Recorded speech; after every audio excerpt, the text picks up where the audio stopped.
Leo ya episode ya leo nimeita Madaraka Day special kwa sababu leo basically ni the 1st of July. June, oh my goodness. June. Maisha sisi tunapenda. The 1st of June 2025. So leo ni Madaraka Day. Kwa sababu Madaraka Day ni nini? Just in case. Madaraka Day ni celebration ya ni kama Kenya ilikuwa self-governing. According to hizo ikasemaje, in Kenya celebrating its Madaraka Day is a significant Kenyan holiday, national holiday, celebrated annually on the 1st of July. July? On the 1st of June every year. It commemorates the day in 1963 when Kenya attained internal self-rule, Madaraka in Swahili, from the British colonial rule, making a major step towards independence. Towards independence. The key factor about Madaraka Day, meaning of Madaraka Swahili word, means power, authority, symbolizing Kenya's right to self-government. So kuna historical significance here. On the 1st of June 1963, Kenyan gained control over its domestic affairs through foreign policy and defense, remaining under British authority until further independence on 12th December 1963, Jamhuri Day. Mona, napigiwa simu hapa hivi. Ona hivyo sasa, so yakonga hivyo sasa Kenya. So, ulifadhia nipigia simu. Siwezi shika saa hii niko live. So that's what Madaraka Day is, just in case. Mona. So turudi back to kila kitu. Kuna naye mengi hapa hivi. So kuna wasali ingia mapema hapa hivi. Kulikuwa na Kwame, alisema camping here, waiting from Kayole. Meka jina yake kweli hapo. Kwame ndio hiyo hapa hivi. Alafu Gato. Alafu kuna Humphrey. All things are turning out to be hard. Student visas has been suspended. F1. Humphrey ana complain hapa hivi, anasema, oh, hello all family, hope everyone is doing good. Long time kuingia live, but I'm back. Oh, sasa Sasha McKenna anasema I'll be Sasha McKenna. Nani Sasha McKenna? Namjua? Sije. Watu nitanga I'll be ni watu specific. Ile jina come from a different side of things. No. So that's what it is. So ndio Madaraka Day. So mazee leo Veni. Oh yes, kumbuka Veni. Kumbuka Veni. Nimesema I'll be mtu specific. Nakumbuka Veni. Nimekumbuka kabisa. Mpotea wapi bana Veni? Mpotea wapi? Ndio Sasha mpotea wapi? So ndio Madaraka Day. That's what it is. Leo niko lucky sana kuwa hapa, by the way. Niko very lucky sana kuwa hapa. Singekuwa hapa leo. Hata jana nilikuwa something will happen. Ilikuwa Friday evening. Ilikuwa na Makarawa alikama wakanibamba. Nikakuwa detained for 2 hours until wife aka-explain kila kitu, alafu ndio nikatoka. Sijui kwa nini. Naweza kupiga story haraka get out of the way. Wife alishia hosi on Friday, alafu alikuwa na injury. Sijui alikuwa na nini, akajiumiza kwa mkono ama tukaa hiyo. Alafu kuna injury moja alikuwa naye kama komtoi 5 year old. Sijui bone ilivunjika kama komtoi. I think so. Kitu kaa hiyo. Sijui specifics. So akaenda hosi. So kwa x-ray daktari akasema ati kuna bone moja imevunjika kwa karibu na elbow yake hapo hivyo. Alafu kwa mkono hapa mbele. So which is which? Hapa mbele iko poa, lakini hapa nyuma kuna bone imevunjika. Kumuuliza nilifanyika, akamwambia ni kwa mtoi sijui 7 8 year old alikuwa na horse. Alianguka kama ride horse, akaanguka akavunjika hiyo bone. Lakini imekuwa for a long time, lakini nasikia poa. Niko poa. Good to see you. Sasha Makena nakuona. So basically according to the procedures of hosi, wala soaga hosi wanajua hiyo story. Akatoka hosi akakuja home. Kutoka home, I think one of the nurses alireport kwa Karao. Unaona? So so basically sijui Jumini hazi wake. So wakaanza kunitafuta mimi sasa. So mimi nimeisha tu round zangu, nimekam home na kupula kwa garage hivi, naona Makarao gari 3 zimekam. Shindo ala, kwa nini imehappen leo? Kwa nini aje? Kidogo nimeambiwa, can I talk to you a little bit? Kutoka nje. Piga Karawati, kwa nini aje? Mko mnapigana na wife leo ama nini? Nikamwambia, hapana, tuko tunapigana, tunabonga. So argue once in a while. Alafu argument inaisha. Random topics, za kwa politics, za kwa nini. We just argue all the time. Kitu kaa hiyo. Ati mazee unajua alikuwa hosi leo, kuna kitu imetokea, ati kama akona injury fulani, na hiyo injury haikuwagi sustained na self-inflicted. Yoga na mtu mwingine na inflict. So mlipigana leo ama nini? Nikamwambia, hapana. I don't think so. Niko kwa hao. Sasa bahati vile nilitoka kwa gari hiyo, kashafungua garage. I think wifi ndio garage imefunguka. bonga na karao kidogo, amuita bonga naye kidogo hivi, nimambua you're under arrest for domestic violence. Nikafungua pingu kingisha kwa gari. Sasa what? Sasa okay, leo maisha imeisha. Ilikuwa Friday usiku by the way. Sasa akia nani? What? Mimi okay, sasa nimekaa karao, nisema sana uliza karao, what's going to happen to me? Akasema naingia ndani weekend mzima, alafu nenda kuona judge on Monday, alafu kama Monday labda ndio ataamua what to do with me. Nikamuuliza sasa okay, wife alisema nilimpiga, ati aliita karao, just najua sasa just najua. Explain nao kidogo, akaniambia we are free for now, akanifungulia nikatoka. Mimi kajua nishaenda ndani, kajua story ishaisha. Unajua makarao na siku resist, unajua mimi ni msemo mweusi bana, unaona. So lesson ile hata sijui lesson gani. Niambia wife mzee kuwa careful, kienda hosi na uko na injury, usiongee vitu zile za trigger karao. Unajua kama wewe ni mweupe hii country, mtu mweusi unaweza weaponize mtu mweupe against mtu mweusi anytime, unaona. So only jump to the conclusion that nurses are there to protect. So sawa, lakini sikatai, but ili end up yani karibu ningia kwa situation bure. Unaona, niko kwa hao yangu nimefungwa pingu, nimeingia ndani. Sasa sijui wife alisema nini. Hata kimuuliza kama na argue ni kama na try kutoa hiyo responsibility, kama sure kuna kitu ulisema hiyo hosi. Alienda hosi usiku evening. Yaani kama ilikuwa sijui 10 usiku. Kati tumeenda kulala. Hiyo which is si poa sana kudo hivyo. Mbona unaenda hosi usiku? Unajua na suspicious. Unaona? So ni kama ina contribute. Ukienda hosi 10 PM, alafu uko na injury, alafu umetoka kwa hao. Nikawa anataka kuniseti mimi. So mimi nataka round adoni. Unajua kambia mother do job bana. How many kids do you have? Kambia I have 4 kids.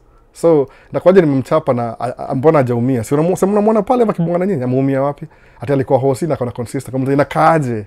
How consistent is it? Mpaka mimi nilimpiga.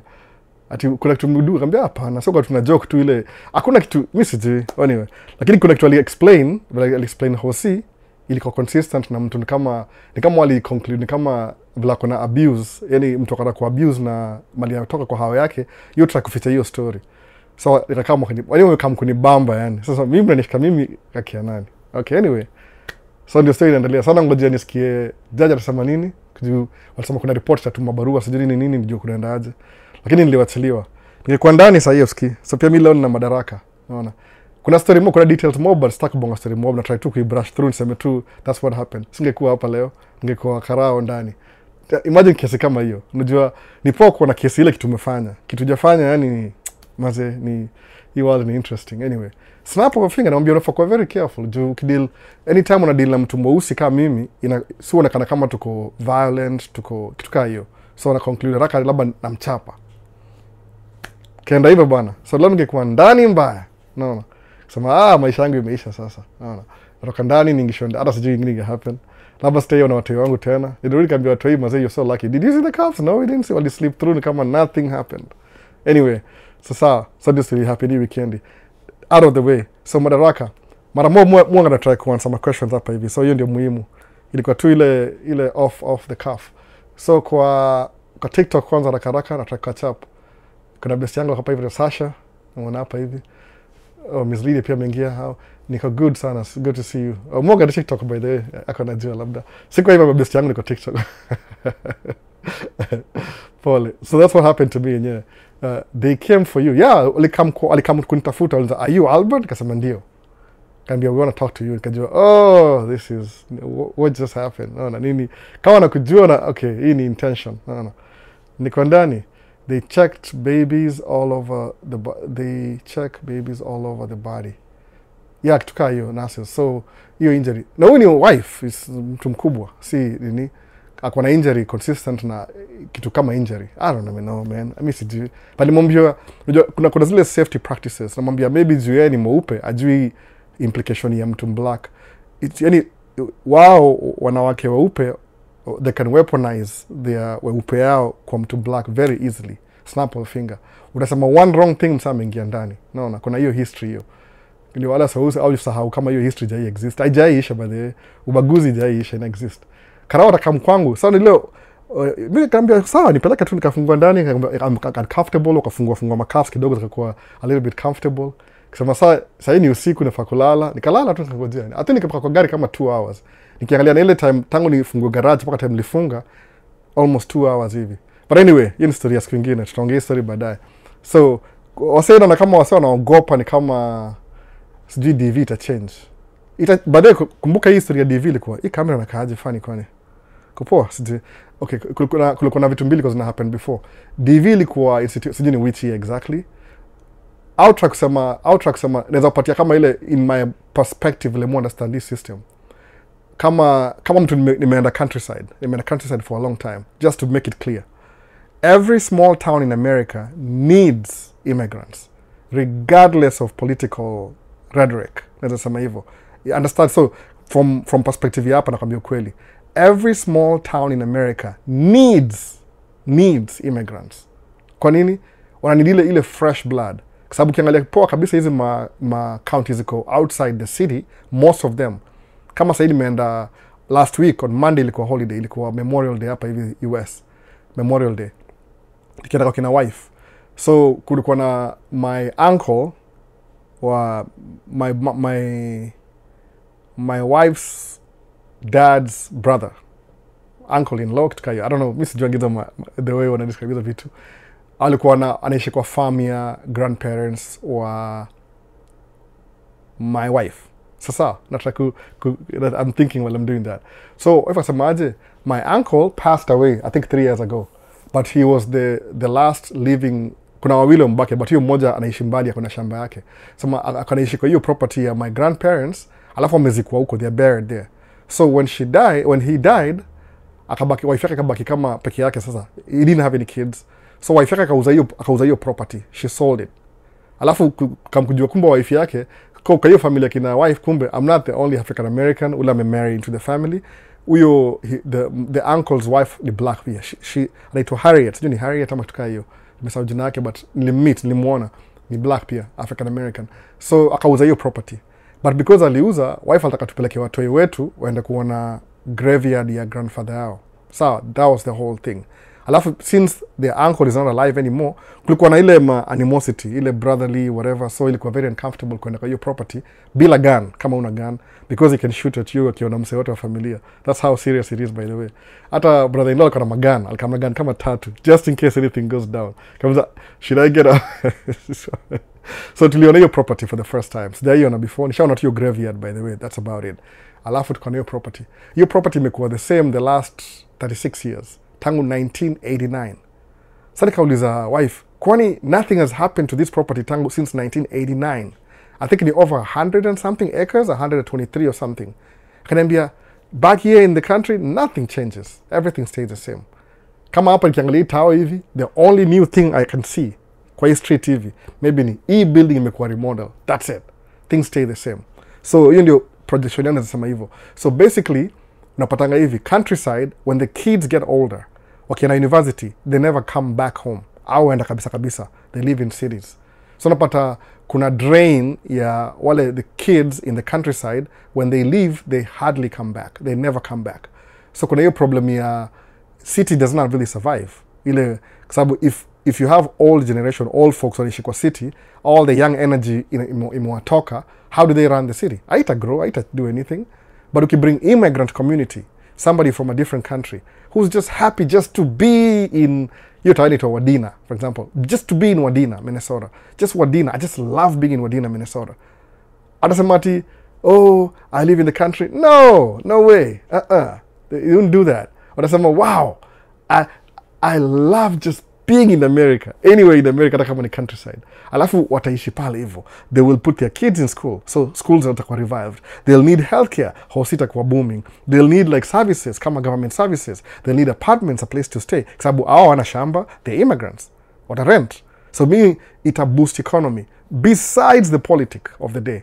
Naona. Kama sahi ule whoever administration ya sahi, I think from Donald Trump to Stephen Miller, ndio one of the instigators wa history yote. Jina yake ni Stephen Miller, by the way. Alafu pia kuna story inaendelea sahi ni kama wife yake amehepa na Elon Musk. I don't even know, whatever. You know, rumors are making the rounds. So kuna ile anti-immigration kwa hizo city, but the cities are dying out. Mimi nakwambia kweli kabisa. I was there the whole day on Monday. Nishaona huko before. Nothing changes. Everything stays the same. the things that pamper the economy. Shaongea kitu before. Human beings kwa tao ndio wafanya tao inakuwa thriving because you buy and sell. Unajua, if you know how money works, pesa hiyo happen nini? Money works when money is flowing. Hata hiyo story ya pesa ile ya currency, you talk from moving water. Unaona, currency, river, banks, the bank of the river. So banks ina make sure the money is flowing through the channels. Unaona, currency ina flow kama current ya river. So when money is moving, that's when money makes more money. Understand hivyo. Ukichukua pesa we save under the mattress, you're losing value every year due to inflation. Kama ni 10,000 itakuwa 9,000 something. You'll be losing 3%. But ukiinvest kwa kama certificate of CD, certificate of deposit, itakuwa make 3%, 3.5, 4.5% every year. And on ile podcast ya Akon akiongea kwa podcast anaongea hiyo certificate of credit, CD, certificate of deposit. So when you keep your money and hold on to it, ina lose value. When you invest your money, ina produce more babies. Nikikopi nani Myron Golden. So that's how it is. So kama unaogopa, technically small towns needs immigrants regardless of the political rhetoric.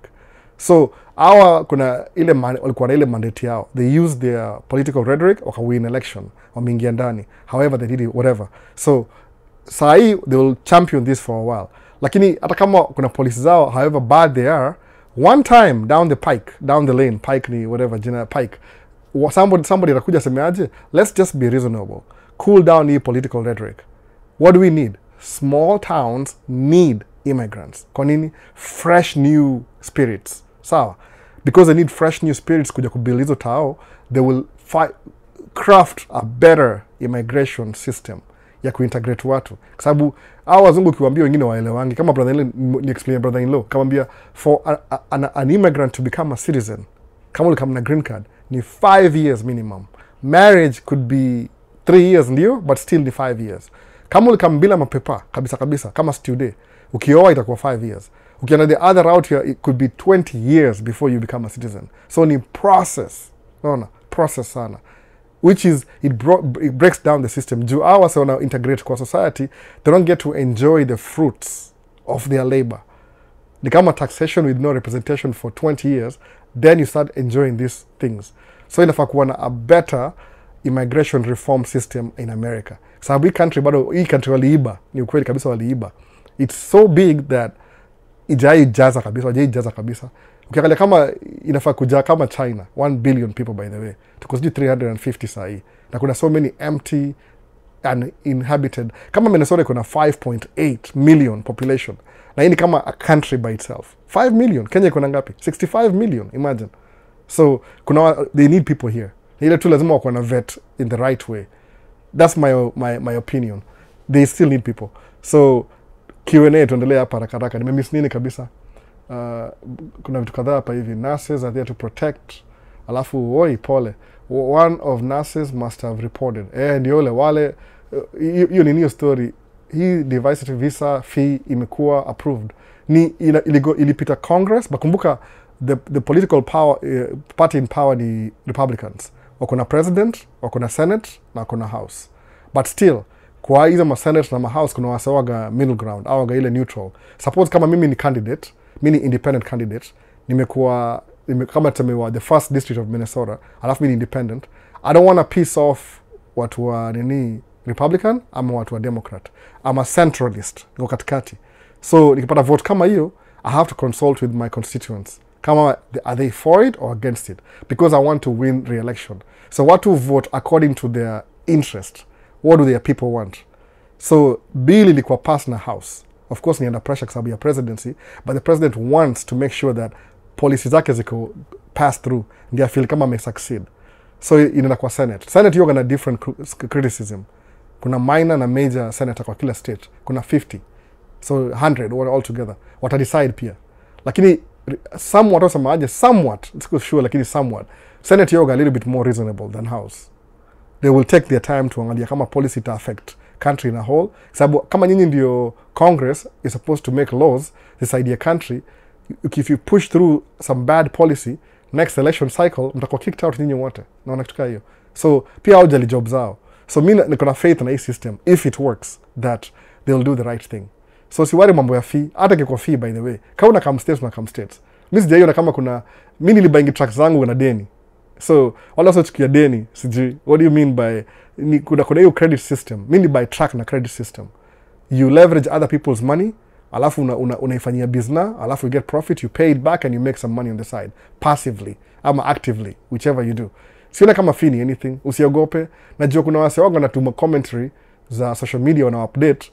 Sometimes ni ile they are reporting what's happening, alafu ina bring ile scary tactics kitu kama hiyo. Unajua scariness, ile unpredictability na scariness sells. Unaona? Bad news sells faster than good news. So good news like maybe kesho kutwa. Bad news of 2 seconds in a travel faster. So mu sama tu just wait and see. It might go through you wapeleke hivi alafu rudi chini alafu iishe. Unaona? Kama mimi niko na kesi saa hii, ati kesi niko na chapa wife yangu. So I have to prove myself. I don't know what's gonna happen, but nangojea barua. Do somebody report kitu fulani. Unaona? Kama kuna njia naweza ni suio msadi report kama naweza. But sasa hiyo sijui ilienda wapi. I don't know who made the report, but kitu kama hiyo.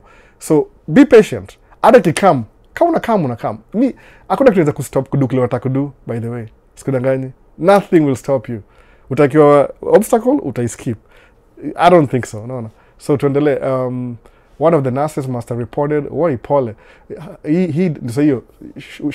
She should be careful on how you answer those questions about nimwambia kwanza hiyo the first thing kubwa na mabesti yangu wale more na close associates, people that when things go down move pigia simu. I have some really good friends, kuna circle yangu small hivi kidogo, people my age mate. So mmoja aliniambia vile alibonga vibaya, lakini kama karao aliniachilia, that means hiyo kesi tena ni kama misunderstanding. Sababu your wife alisema I didn't call you myself, why did you show up at my house and I didn't call you? Aliwaambia hivyo, lakini nikamshowaje, there's something you said in the beginning, ile kwenda hosi kwanza 10 usiku ni kind of suspicious in a way, because ina create ni kama you're running away from something. Unaona? So mazee sijui kwanza leo mtoto wangu mmoja yule mkubwa anakuja, nafaa kumpick, hopefully anakam, sijui kama mingia ndege, nafaa kuingia ndege by 1 na update. Unaona? Madhaka za change mind last minute, sijaije hiyo story. So I'm a little bit excited and scared at the same time. So nasema hivyo, so hii kama kilenda duni ile ndambring, sijui nafanya sababu nimwambia, sijui kama nimwambia kuwa very careful how you answer questions. Kama wewe ni mtu, kama umeoa mtu mweupe, msema mweupe juu ya hizo social media, hizo vitu zingine, alafu kuwa careful the way your husband wife anaongea about hizi vitu, especially kama umeoa dem mweupe na wewe ni mweusi, lazima kuwe very careful the way anajiaddress akienda vitu kama hizi hosi. Kuna things that na bring suspicion. Unaona? Sasa mimi nauliza naweza chapaje wife yangu na she's a mother of my kids. Tunaishi hapa kwa hao. She's a stay at home mom.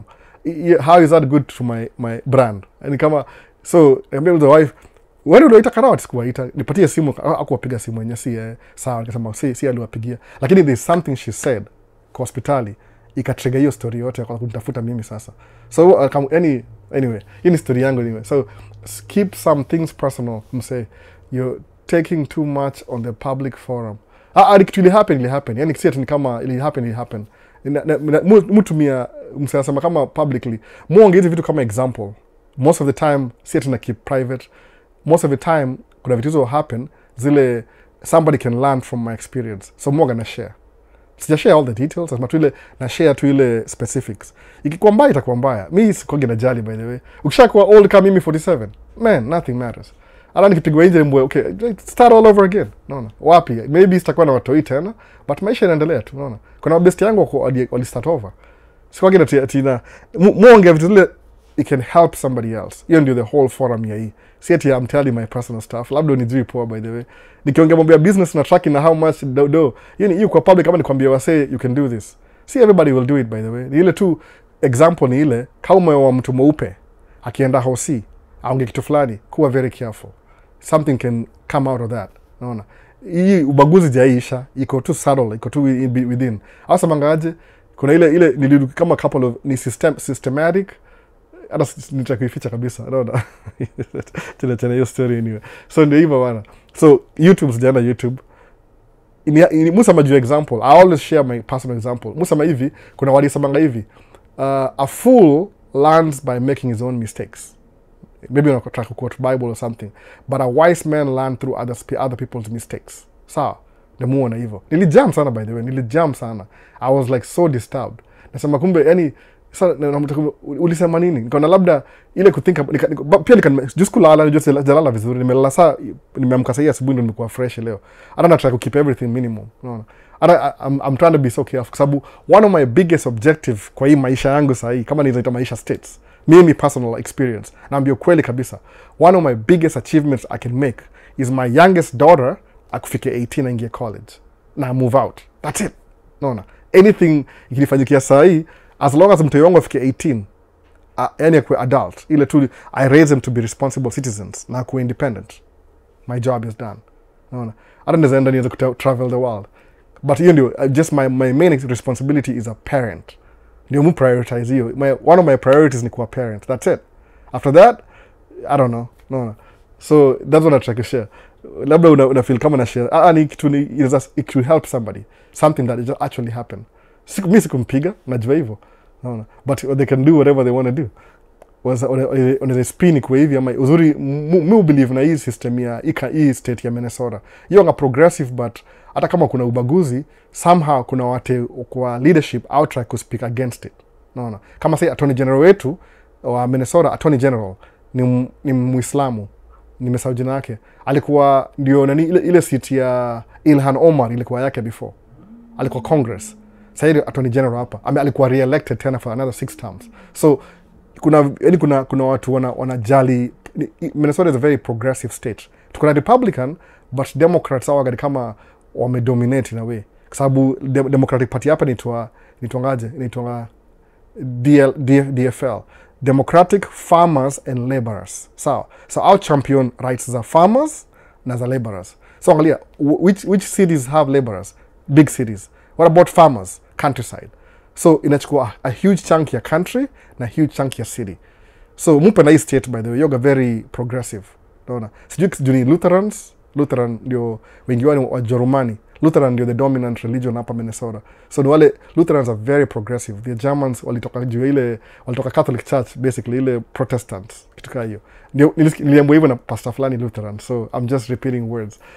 Maybe sijui, no. So that's what it is by the way. So usi feel kama napatia information, I give out my information as long as it helps you. Kama ikusaidii, no. Maybe I'm not the right guy as kusaidia. So we ni fema pole sana. Msipatie pole, niko poa by the way. Nikasema tu kama singekuwa pale mngejua kwa nini. No. So it can happen. No. Things go wrong. So sorry for that. I'm here asking myself, what if it was the other way around? Wangekuja angemkujia unasema nini wewe? Wangesema tu you just make peace or whatever. So in double standards by the way, double standards. Unaona? Nishambo na judge before, nina judge mmoja kulikuwa na nini? Kuna group fulani tonga fathers, mwanga kwa group fulani hapa ili fathers something. Ni vile they started manipulating me, nikasema sitaki story. Naambia, why don't you come for the meeting? Nikamwambia I don't have time. 11 I'm working. Ndio sasa nakwambia kwa nini siwezi come one. I'm still in a group ya fatherhood Minneapolis. Lakini I'm a silent member kitu kama hiyo.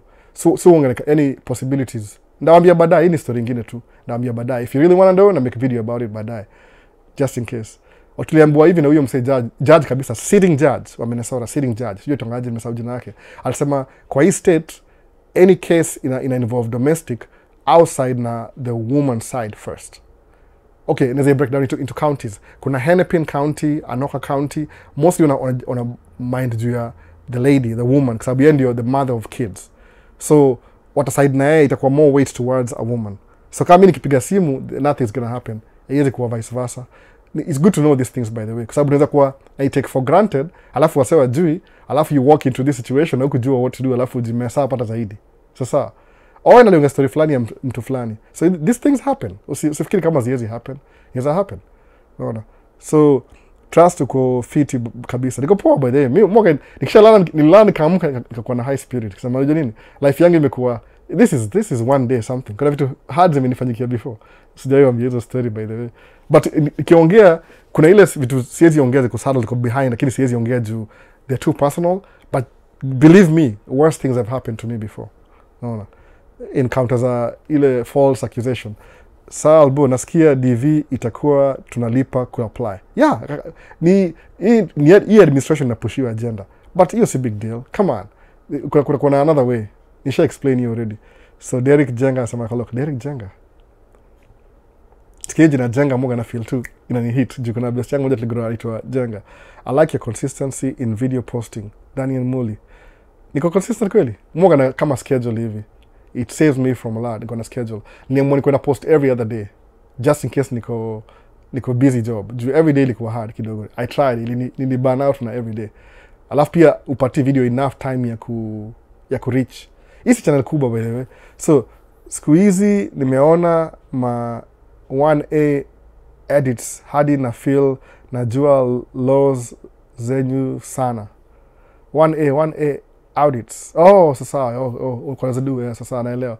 So, umejua kama kuja hapa States by the way, Vic ni videographer huko Kenya by the way. Vic Waiganjo. Sijui mbona na YouTube channel. Dude, wewe ni videographer. You know this thing. Vic by the way, take a camera, put it on your face and talk to it. Kama mimi. Alafu utakuwa awkward in the beginning, alafu you'll get used to it. I don't think I'm used to it yet, but I'm feeling some type of way. Nikienda kuwatch everything back ndakumbuka mali nikana. Yeye mtajua lakini mimi nasema, oh, that time I was so scared. Anyway, unaogopa kidogo, there's that fear. But you fear ndio mzuri, inakufanya thrive. So Vic mazing mbele. Wacha kwa nyuma ya camera, go in front of the camera. Naona. Ili tunasema hizi ambia wase. Don't go for views by the way. Sijui kwa nini watu go for views. Views na coming is to come. Come on the channel, views to come. You just keep doing your thing. Asa manga consistency beats luck, good luck. Sijui kama making sense. Ni hivyo good luck ama you'll be lucky when you're consistent. Sometimes when you won't be lucky when you're just standing still doing nothing. I don't think so. People in motion they all get lucky. Sababu you're rushing towards a direction, then lucky kumali think about video game. Anyway, so ndio hivyo. Utazoea hiyo kitu. Lucky na kamingi kwa wale wasona. Nesa hiyo siwezi kumbuka sahi. Mind iko place nyingine. Pole sana. Oh, msijali wase bana. Niko hapa leo. Si nimeko hapa hivi. We learn a lot through your personal experience. Big up. Ninataka sema hivyo, more share personal experience. Sijasema so many details. Si ati ni kitu ati does it help to kama sema hivi. Kuja hapa hivi tracking in the beginning, kuna wasa kwa najua mambo ya tracking, alafu they keep it to themselves. They don't tell anybody. Umeona? Hata mimi I went through that experience. Kuna wasa kwa najua hizi vitu, when you ask a question, they never answer you. Hautaipata answer by the way, whatever you do. So kasema, unajua nini? When I get this chance mimi mwenyewe ningie tracking, I will tell.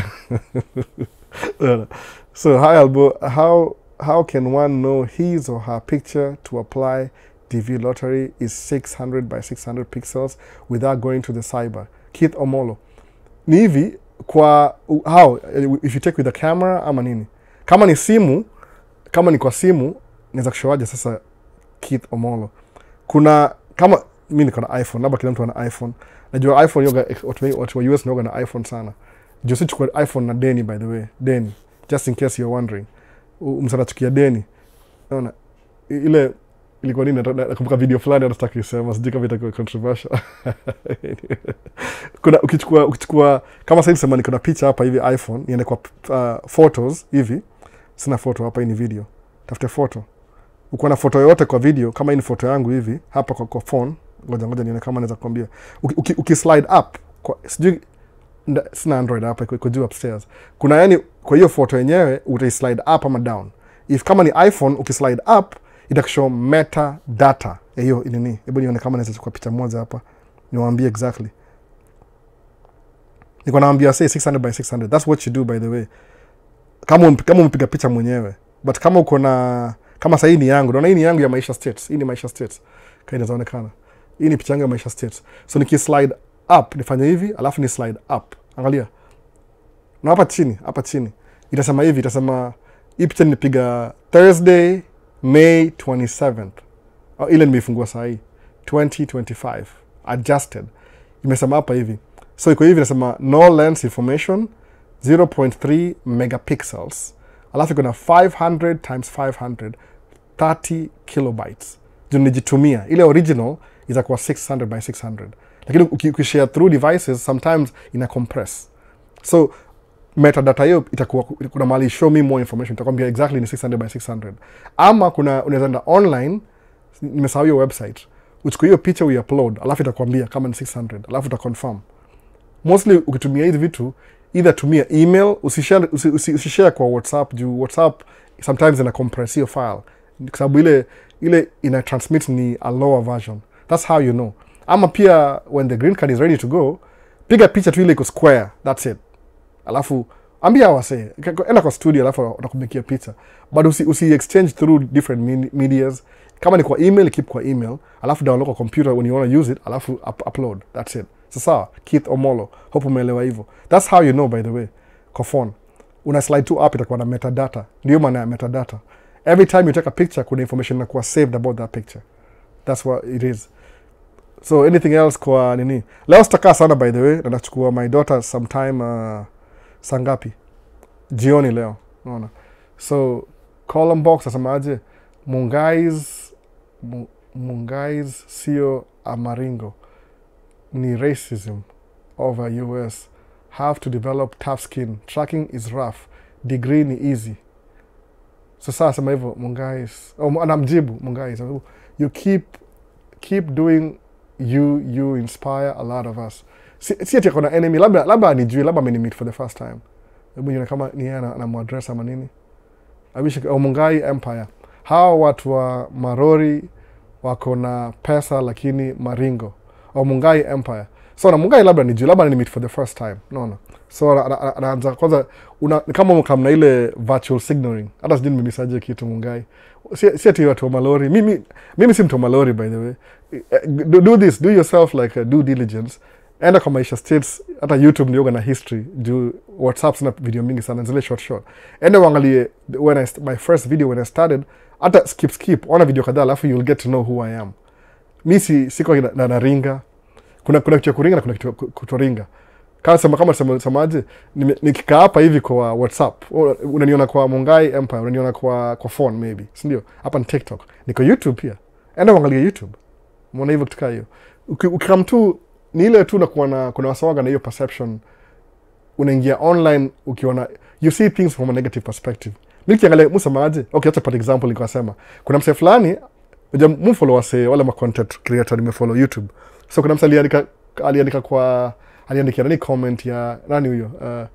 Content creator ni funny by the way. Ukiandika mtu content creator comment mbaya, they can make a video about it. Hata mungu so many nasema should I make a video? Sema no. Labda mse anaona kama anamuingilia sana, acha nimwachie. Hivyo. So kuna aliandikia nani Timo ni huko UK. Akamwandikia ati wewe huko UK unaendesha Mercedes Benz ya 2012. I think ni Msako States. Alafu ndiye akamjibu akamwambia, hata vile Timo alimjibu akamwambia mimi sinuangi gari ya deni. Something niko na deni every month. So Timo, of course Timo na understand hivyo. Timo ni mtu banker, ni accountant maybe, anajua story. So vile you make moves zake, you make calculated moves. Sawa. Mimi sijui life ya UK, so siwezi comment. Lakini vile alimjibu, huyo msana kwa anaandika hiyo comment, ali misunderstand Timo. Labda also think hivi, because you're in social media, you're making a lot of money. Mse, kuna msana kwa 1 million ama kuna 300,000 views, nini itongaje? Followers kwa TikTok ama 1 million views kwa TikTok, na bado ni maskini. It's jiko na getting your concept. So musa manga hivi kama uweze jua. Mimi nisa kwa labda niko na ni how many 9,000 subscribers on YouTube, 12,000 ama 13,000 on TikTok, lakini I don't make my money from TikTok. Mimi nakamingia pa hivi kushare information. That's why my videos look weird. Naweza post BN in concert leo. Kesho ni post car show. It's like I don't have any plans. Kwa nini? Kwa sababu I'm not here to make money. Yeah, TikTok. There's ways ukienda post video TikTok you'll make money. Uta monetize. That's true. If you want to make money. If you have the time. Mimi mtu wa Marori Mungai Empire, I make money besides the YouTube channel.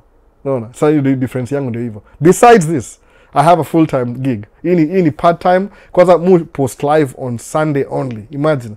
That means I don't have time Monday through Friday. If I had time, I'll do this. Maybe nitachoka naye sijui. But I'll be doing it every day. Kuna wasa do TikTok asubuhi Monday to Friday morning from 9 to 10. Ni live always. They teach. They sell their products, digital products. I can do that if I want to. But musemaje, hii ni ya Wakenya. Hii tu ni ile kama conversation. Anything that I share, if I deem it to be of value, I don't want it to happen to somebody else. That's why. So kusema watu wa Marori wana pesa. Okay, I don't know. The first time umeona hivyo. Acha tuendelee. Kuna haja ata understand tu baadaye. Ni anamjibu hapa hivyo anamwambia Mungai sio maringo, ni racism over US. Have to develop tough skin. Tracking is rough, degree ni easy. Yeah, actually it's true. Musamaje, kama kuna opportunity, kweli kabisa, soma. Yani utakuwa na the more you learn, the more you study, the more degrees you get, the less you work, by the way. Sijui kama make sense. But mimi on my personal experience, I never had a chance to go to school. Nikiingia state hivi ningia up and running. The only thing, nimekwamia tracking karibu 15 years. Why is that? Juu nilipata responsibility. What are my achievements? I'm raising 4 kids. Moja ishi na mimi, labda nisema 3 kids. Niko married na wife, sijui kama ataka na mimi hata kunipeleka jela. Niko na joke na hiyo story, lakini sipo kujoke hivyo. So mwambia if you want to kick me out, so unipeleka anyway. Hiyo ni joke nyingine. Mpo na kujoke sana, mwaga stupid saa zingine. But it's true. Kuna objectives. So I never had a chance to go to school. Sababu ukiingia tracking, ubuy track yako, the first time uko na payment. Your payment you could do every month. You can lease a track too, by the way. But ile cost ya alia, kama kuna best yangu moja ni meet last week, sasa majina yake, sijaongea naye bado. Mu kipwa say private. I'm a lease track for a week. Alipa 6,000 a week ku lease. Liwe liwalo, whether you make money or not, 6,000 a week on a weekly basis. So, ukilease track utapewa brand new track.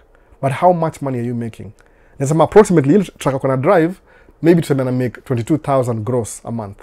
So kama alipa wait, ni 6,000 ama 3,000, so 1 2 3. Oh, 1,500 or something. 6,000 a month, by the way. But on a weekly basis, divide kama 1,500 a week.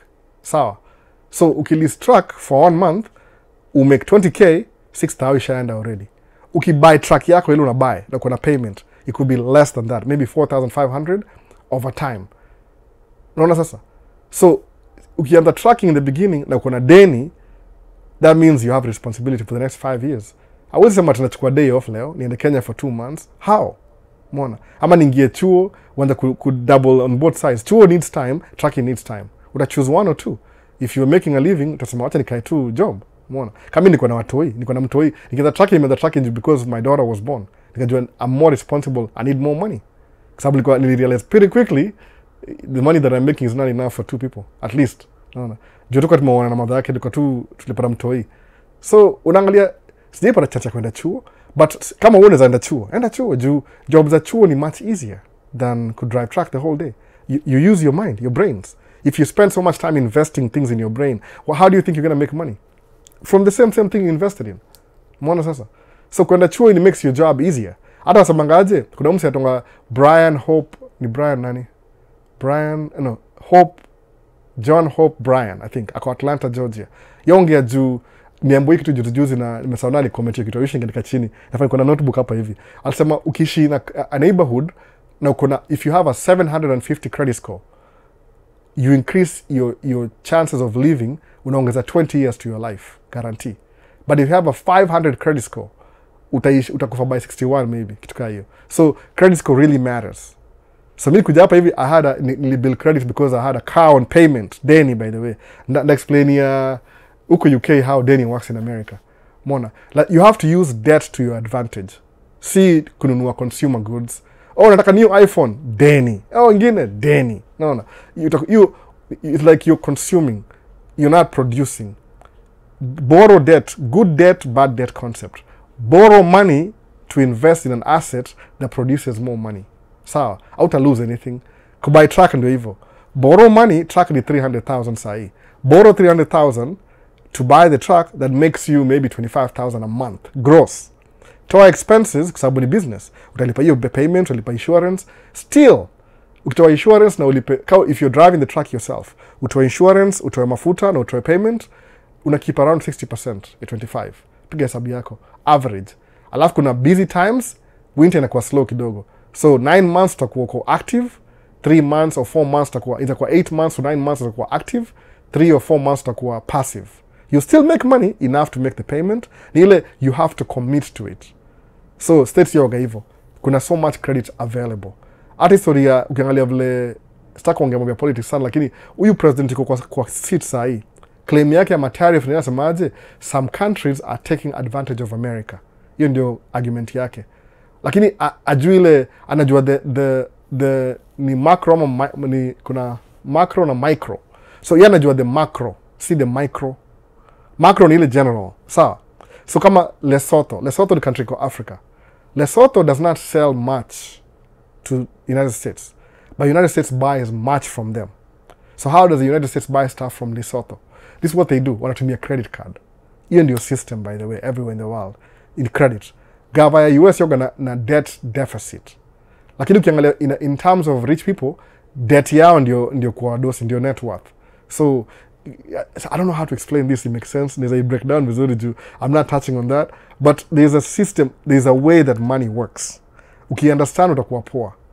Ukibuy gari, for example, kama unalipa tu gari ya deni kila siku. In the beginning kujapa kama wewe ni mgeni, musema your first car, hata kama ulibuy cash, rudi kwa credit union, borrow against your car, then pay it back. Hata kama iko paid off. Do you know who used to do that? Some company that I used to work for in Kenya. That's where I saw that thing in Kenya being done. Sikuelewa ni nini, but I had the concept. Oh, I know why we used to do that. Sasa kusema hiyo kampuni mtajua, leo najua. So ni hivyo, you do that. Una buy asset kama gari, see, liability. Gari ni transportation. Una buy 5,000, then you go to the credit union, you borrow against your car 5,000. Then every month you pay the loan again. Uzaborota hiyo pesa uacha tu kaya hapo hivyo alafu ndio kuilipa. Of course utalipa interest, but that's how you build your credit safely. Unaona? Uta mess up kijua nimeomba hii pesa. But ukipewa credit card ya 5,000 leo, nyingine ya 10,000, that's what I did the first time. I feel like I have money that I don't have. Then nataka kubuy vitu consumables. Kama nataka ile DJ, itongaje? Nimesahau jina ya DJ, ile controller. DJ controller ile itongaje? Ito siku hizi kuna FDL, kuna ile inazunguka hivi nimesahau. Rev 1, Rev 5, Rev 1, Rev 5, Rev 7. Labda ni Rev 5. $2,000. Ama ni $1,500. Nataka buy speaker 1,000. Another speaker. Hizo ni consumables. If they are not making you money, it will take you longer to pay off the balance, alafu you will pay more than what you paid for. Suppose upeleke them out, you want to date every weekend. Alafu you use your credit card kumpeleka kwa exquisite Italian restaurant, Olive Garden. See, that's another example. Olive Garden ni hapo tu. But just in case. Kwa watu wengine it's big deal. Olive Garden, somebody that I know loves Olive Garden. So mwende kwa hiyo restaurant. Alafu tumie credit card. Milia $100 kwa credit card. Then it goes 1 month. Na ujalipa your credit card. Guess what?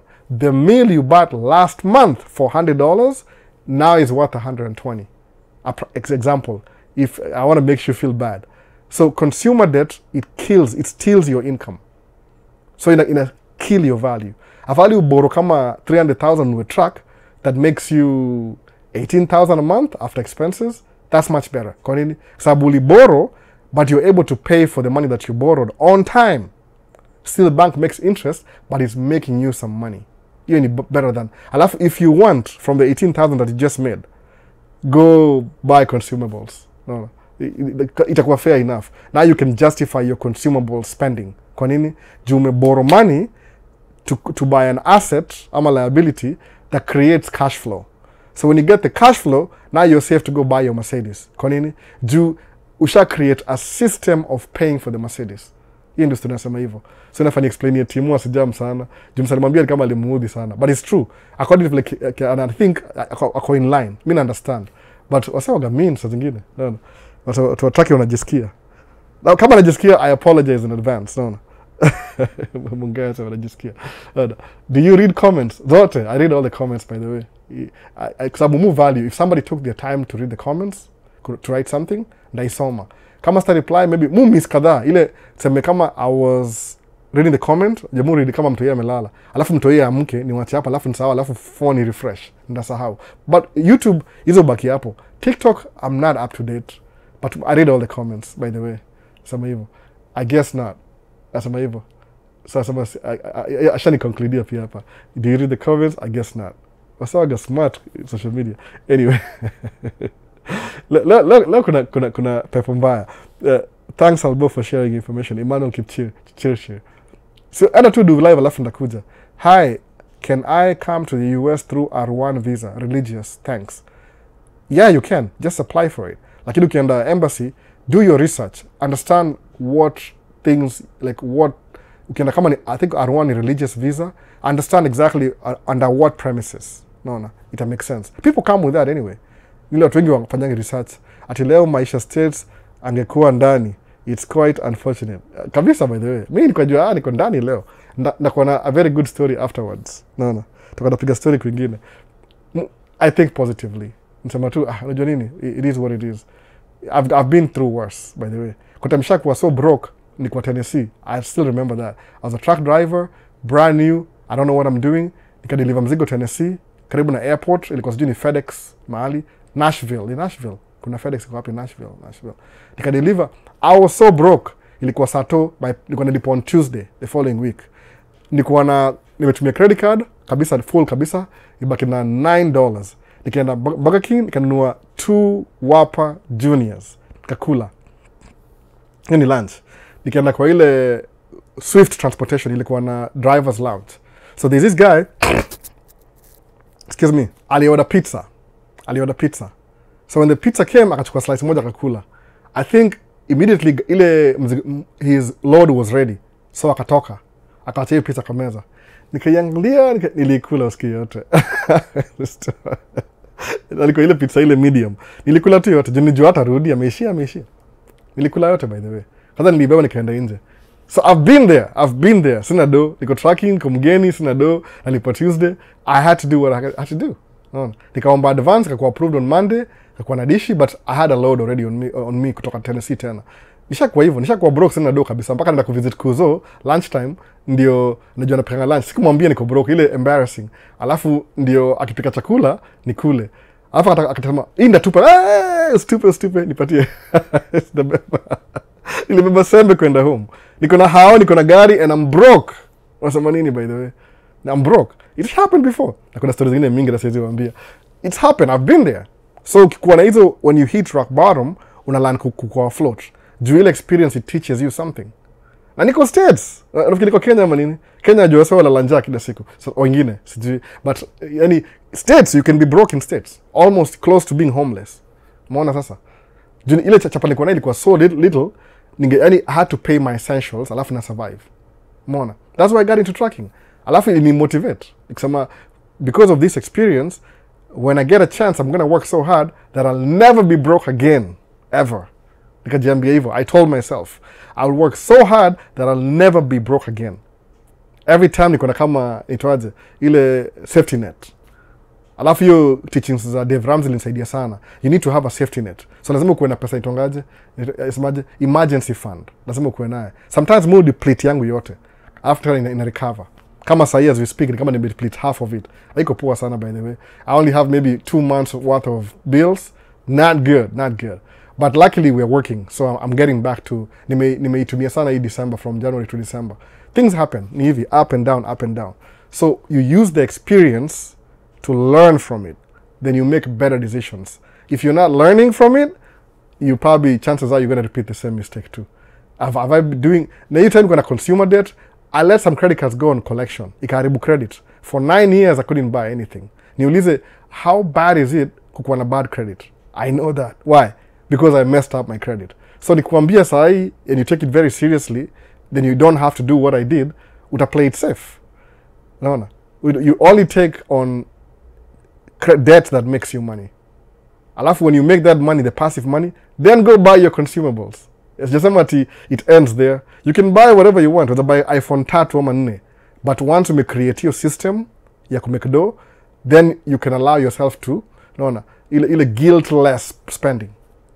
Sijasema ati uachie hapo. Anza na ile kuwa careful, get debt, good debt that produces cash flow, take the money from the cash flow, goes guiltless spending. Nunua pizza kila siku, enda Mexico, Cancun, enda Bali, enda vacation for a week, enda Dubai, lavish 5-star hotel, because you created the money to pay for that expense. But kama uno hiyo pesa before, anza na creating the money for that. That's what I'm saying. Seti inaishi ati jifungi tu alafu usi enjoy life. Hapana, life you only live once. But create some way of paying for your guiltless spending. I had to learn that the hard way. Mwona sasa. So yes, do you read comments? Tumeendelea mbele. Empire, refresh. Nini ngine? What did I miss out? Do you read comments? Guess what? I don't know why you have that attitude. Anyway, hakuna noma. Francis Naiyaya Landa sema, hi bro, hi. Msee uko very true sana. Good info. Ni kawaida by the way. Is study visa removed? Ni hivi kama, how do I explain these things, man? Oh my goodness. Unajua Trump, nasema jina yake, I don't have to, but nasema tu. You're gonna very, yani, I don't know which is the best one, ni president. Ako na ile, ako tendencies za zile maasira za haraka haraka. Hapo kama 2-year-old temper tantrums. Kitu kimkatia, ana make a big move kama say for example ni hivi, mtoto wake hakukuwa allowed kwenda Harvard. Mtoto wa Obama kaenda Harvard, Malia. So what did he do? Alisema, I'm stopping federal funding to Harvard. Unaona? Ile repeat immediately. So ametry kama isa Malia, na kama tariff imekuwa, hizo matariffs zime run through courts. Unajua when president ana declare something, maloya wako na support. The judiciary iko independent from executive. So they have to look at it. Kama say tariffs, whatever ali propose, it's supposed to be proposed by Congress, not the sitting president. Sitting president anafaa kupropose hiyo idea, Congress debates the thing. Wakiona ni valuable, waget, sababu hiyo ndio leadership. Si ati ni America ni Trump anact kama king. Na mimi naanza kwa nini yuko hivyo? Sababu yeye ndio head of Trump organization, amezoea ku make moves kama hiyo. Ajui serikali ni different, ni a government ni of the people, for the people, by the people. Ajui hivyo, vitu lazima zikuwe discussed. Hiyo ndio politics sasa ile. A theater goes through a theater, watu wa filter. So akiona kama I'm trying to deport students, they're not leaving, wacha niwalipishe immediately. Anasema ban all F1. It lasts for 1 week, ende kotini, watu wasu, waseme we deem that illegal. The problem is it's wasting a lot of people's time. No. It's like you create a problem, then you solve it. Then you create a problem, then you solve it. So are you really solving problems, or are you just solving problems that you create? That makes sense hivyo. Ni kama temper tantrums, a 5-year-old. Mtoi, I want that toy. Anamkatia za kulia. Ana kick. That's what it is. Temper tantrums, a 5-year-old. Sijui kwa nini, but that's just who he is. Maybe alikuwa raised hivyo, alikuwa a spoiled child. He got whatever he wanted. So do you think, no, ita run for 1 week, alafu itakuwa defeated na court, ama ita run for 9 months, it doesn't matter. But eventually, America needs immigrants. Mimi nakwambia kweli, I live here. I'm telling you the truth. Labda na wadanganya, maybe you think I'm lying. Maybe I could be wrong, because what if funga for 4 years until atoke presidency.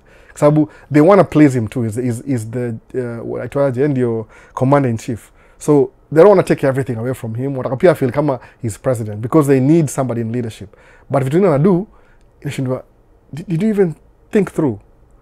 Unasemaje unakatisia F1 na the only thing keeping America going ni immigrants, by the way. It is an immigrant country. Wala wafanyangi job ni wale wamekuwa comfortable, the 4th, 5th generation. Au mvotia wasema we own this country, it's our country. Hawajui pia buda walikuja hapa hivi kama immigrant. Anyway, unaona. So aja remove F1 ile tu temporarily from your department, itakuwa challenge, I guarantee itakuwa pull down. Kwa sababu kuna so many stakeholders wako involved, wanaona wacha tu run for 1 week alafu tutaitoa tu. Ile ndio tujue tu the rule of law. I don't think we may remove, ni temporary tu, ile temper tantrums, unaona. So usijali sana, utakuja kusoma tu, usijali. At least 6 months saving. Yeah, ni 6 months saving. More than 6 months saving, lakini this time kama niko 2 months. I'm not doing so well. Uchumi ilikuwa mbaya. Hizi tariffs li throw things off a little bit. Nimekuwa broke in a way. Sina pesa to spend lavishly. What you're sharing is true, man. Lekeno Jr. Oh, I appreciate it. Kama ina make sense ni ukweli. Even $40 savings weekly is good. Even $10, by the way. Kiangalia kama maybe that's a topic ingine. Acha tunachania topic. But it's good to always save some money. Siku save tu, save kama kwa something that's making some interest. 3%, 5%. Mwana so, hey Albo, thanks for the info. Nani mwingine hapa just got na hii issue ya kulipa DV lottery ni kama itapitishwa. It is a pita, but they'll find a loophole. I'm telling you, man.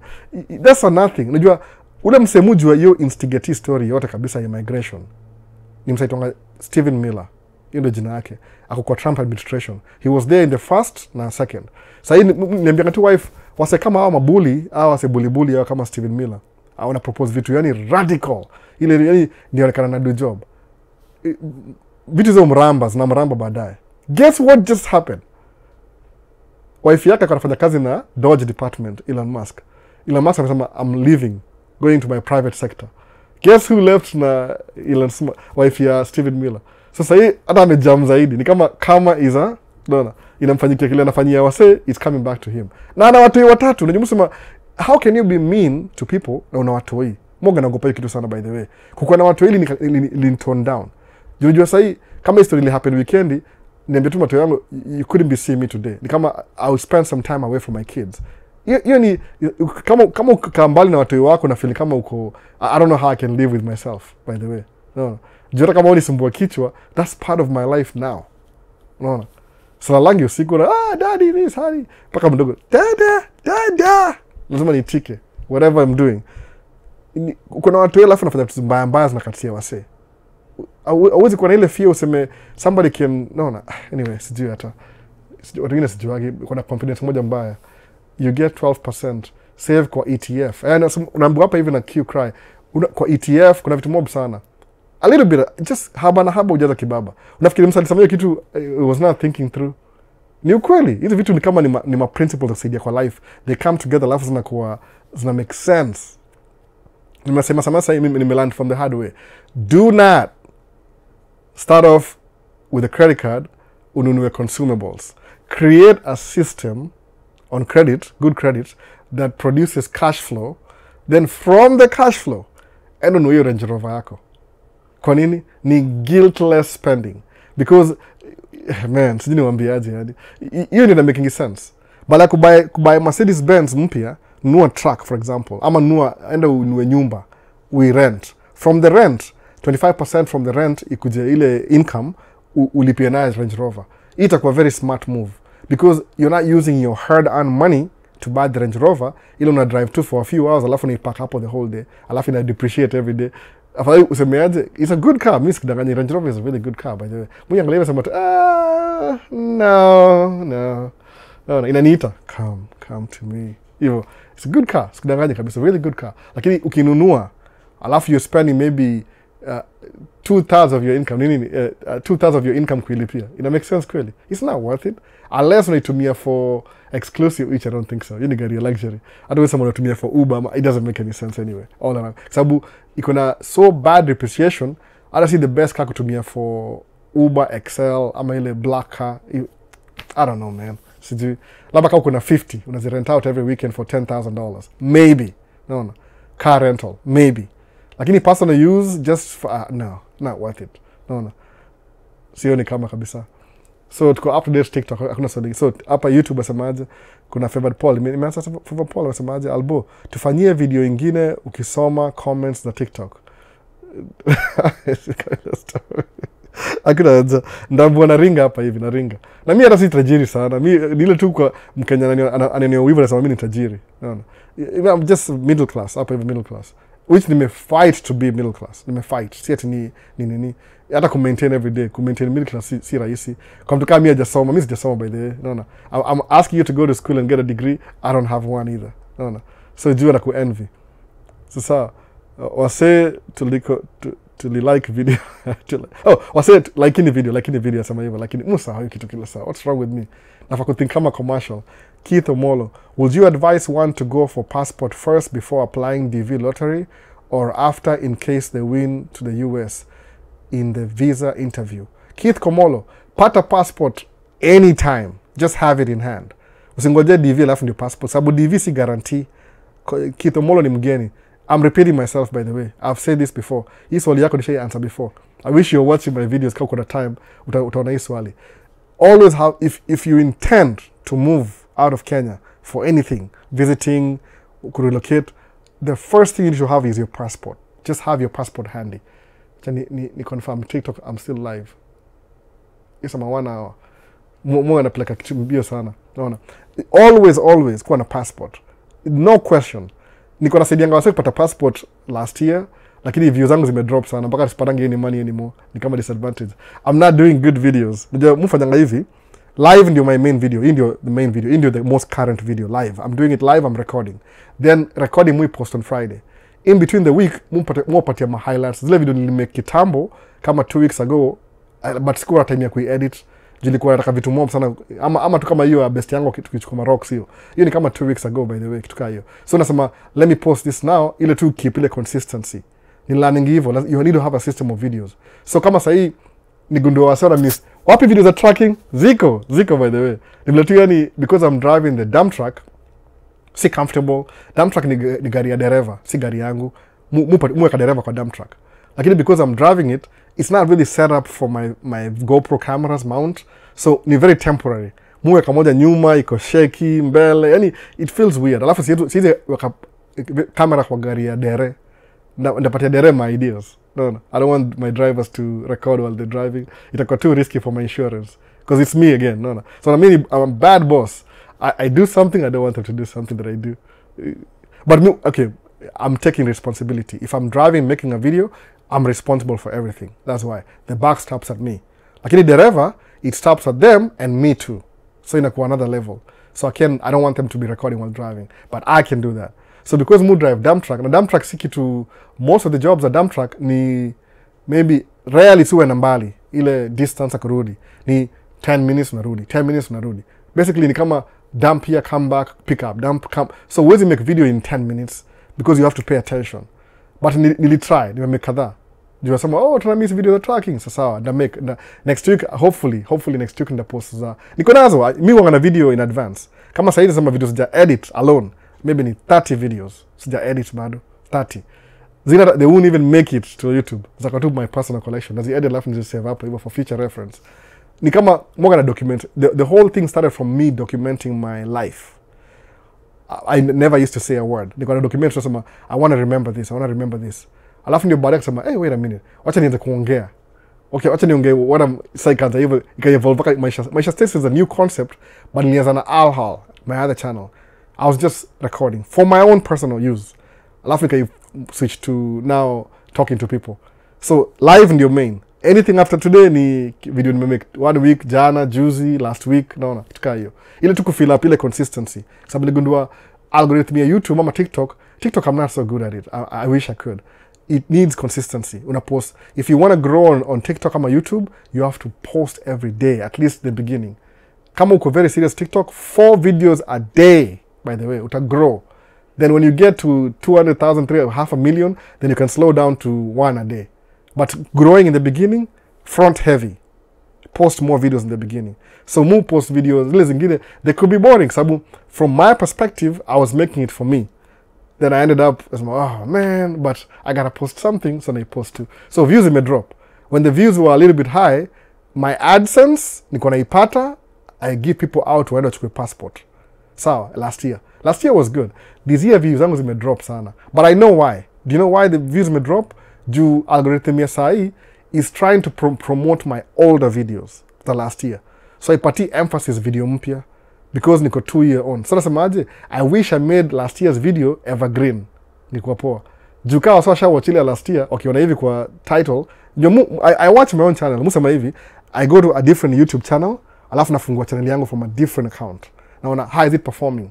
In a market more old videos. So, which people watched already, unless they want to rewatch again.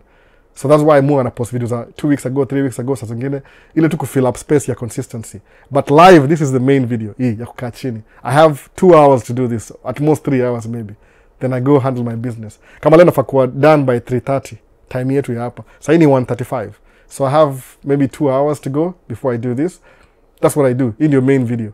So kiona kama ile video nyingine huwezi watch, the more people watch, the more passport ndapatiana. I'll send you money for a passport kama kwa Kenya. You go get your passport. I'll pay for your passport. That's the least that I can do. But from the AdSense. So, but my videos are not so interesting. I don't know what to do. I was doing it a different reason. Kienda kwa lake, I was documenting mimi. I said, maybe people might want to see this. But maybe next time that we're more proactive. No, I'll be making more engaging videos. I think so. I'll think through before I make. Juu sasa inaweza kudua, nikienda kwa lake, should I make a video or not? Should I? No. Alafu naenda kuimake, alafu inakuwa kama is an afterthought. Sawa. So ndio hivyo basi. So advice ya nini, Keith Omolo, just have a passport. I wish nikuwa nadonge kutumia passport sahi, but kuna wasa kwa list hata sijatumia bado. I think I have a couple of people kwa hiyo list ya last year. Wamengojea by the way. Wamengojea sana. They are patient. But it's not up to me. I always give out my money from YouTube. But views may drop sana, so it's not me. It's me. I'm not doing a good job. So I should do better. So that leftover pizza at the truck stop. Ilikuwa truck stop, ilikuwa Swift Transportation, ile driver lounge company. I used to work for Swift. Reminds me of the hyenas waiting in the wing for lions to get their fill, and hopefully something left for them. You come from far, bro. Keep trucking. It's true, I didn't have any money. You were paid every Tuesday. I ate somebody's pizza. He just walked away. But the pizza is not my favorite, but I was so hungry that I had to eat something. I don't have money. Been there, done that. So this will never happen to me again. It might happen again, but I said it will never happen to me again. But the advantage ile knowing that, the fear of failure, inanipatiani motivation ya kusucceed. Kama understand. Kama sasa understand kwa nini? The fear of failing motivates me to work harder. Unaona sasa hivyo? Kuna advantage nayo. So, try and fail. When you fail, use the failure to your advantage. Energy to succeed. Ni mwanzo ile, if you're not trying, that means you're not failing. If you try and fail, then use the failure as motivation to do better. Unaona sasa? Hivyo ndio sema hivyo. So, hizo vitu mbili hizo. Try anyway and fail. Kwa sababu watu wengi, I think that some safely 95% of the population, they look at something, they don't even try. They count it out. In it or procrastination. Like you want to try, but you're not willing to make the first step. Should I? Unaweka maji na mkono. No, baridi sana. Pana. Kesho. Alafu unarudi kesho. So you're always almost starting, almost postponed for loop. 1 year. Hujadu anything. Nimesikiza Albo akisema kwenda Dubai ni kitu poa. I'll make more money. Wacha nitafute agent. Why do you need an agent kwenda Dubai? Kama ni jamu sema siwezi ya wife. Kuna vitu wife tuna argue na yeye, anambia why don't you do this? Anasema nini? Tunagombana, tuna argue, inaenda pile mpaka I always lose the argument anyway. I don't lose, I win, but I just stop arguing. Whatever happens, marriage life, you know what it is. Whatever happens, maybe I lose every single day. I lose. Tukaongea about one thing.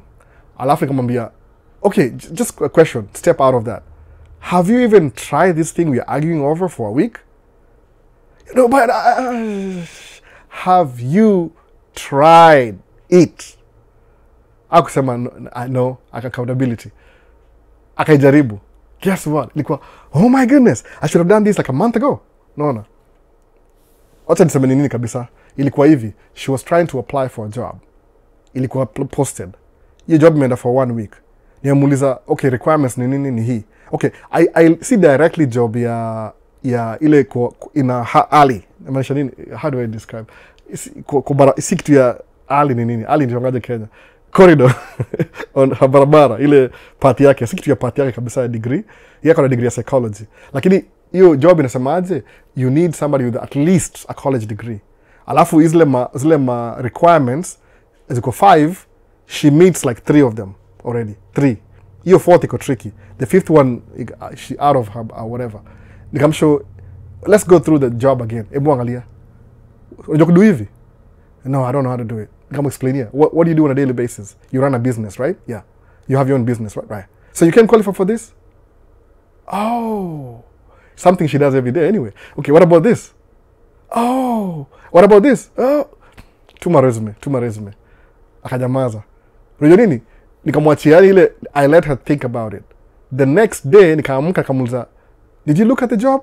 Akasema, I already sent the application. Nikamuliza, imagine, how long has it been? Tukiangalia 2 weeks tukiargue. No, we're not getting anywhere. Just apply. You never know. No, I can't. Circle. Procrastination. Lakini when she looked at it, asamangale stop and smell the roses. Guess what? Ilikuwa tu ni 1 application alisubmit before ataenda kulala. Alisubmit resume. Juu nimwambianga hivi, if I'm a graduate juzi wife, I'm a graduate degree. So you see a job. Ikisema tu minimum requirement, preferably 4-year degree. Apply. Utaanzia mahali. No. Apply, alafu seme, oh, I'm so sorry, you didn't qualify, whatever, but you tried anyway. But when you fail, now you know why you fail. Then it gives you a reason to try again. Watu fail wakagi on fail, au succeed eventually. Unless una give up. Junajua musema hivi, if you had the effort ya kuitry too, you made the first step, kwa maji, you get your feet wet, utatembea kwa hiyo maji, you'll walk on water. Kwa nini? Kwa sababu once mguu ushakuwa wet, usema tu I've already committed, my feet are wet. What else? After matope, unajua nini? You'll get to the other side. Kama ni river na cross, usha commit. Your shoes are already dirty, they're already wet. What else do you have to do? Nothing to lose. You'll walk through the river mpaka the other side, alafu uta-arrive eventually. No. How many times do I fail? Mimi msee kawaida fail kama 3-4 times. If I fail the first time, I know it's working, by the way. Guaranteed, I know it's working. Kama saizi mavideo sema, unajua nini? Maybe the other videos that I do during the week, I need to make them better. Sababu mujonga ile how to film a video kama a videographer. But ile, I make my own videos sometimes. But usama, unajua nini? Maybe I should start making my own videos. Maybe I should make videos that I'm engaging with other people. Then I have a sensible video. So I can make some money on YouTube, so I can give away more passports. This year's the mtu yote passport, by the way. Last year's didn't watu wangapi. I'm not even counting. Anyway, that's what it is, by the way. Nimesahau my question. Tumeenda wapi? Zimemove haraka sana. So you left the pizza. You need GSK.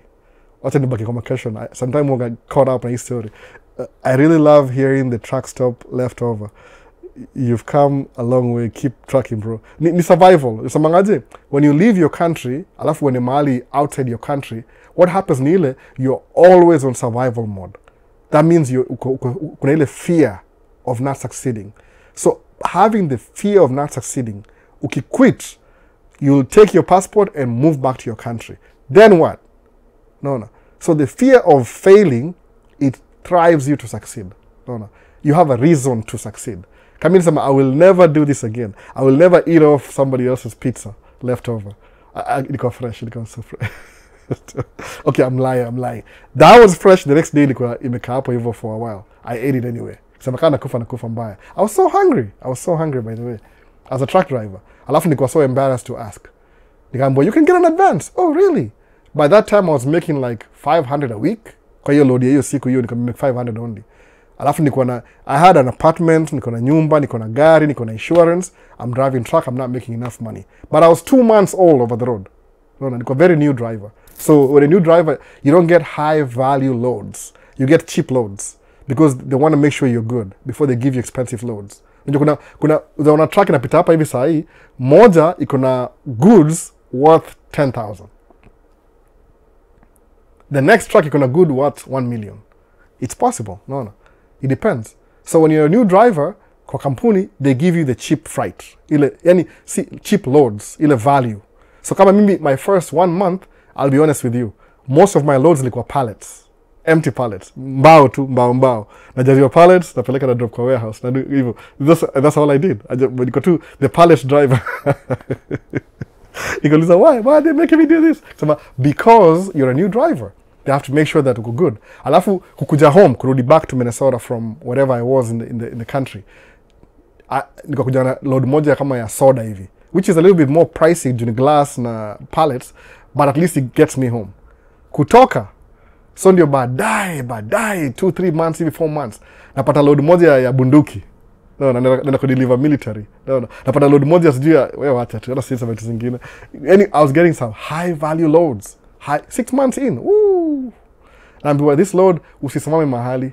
Ukisimama, because they are monitoring you as you drive. Nini kwa hapa ndani hata utakijua. Kutakijua. Kwa time nilideliver magan za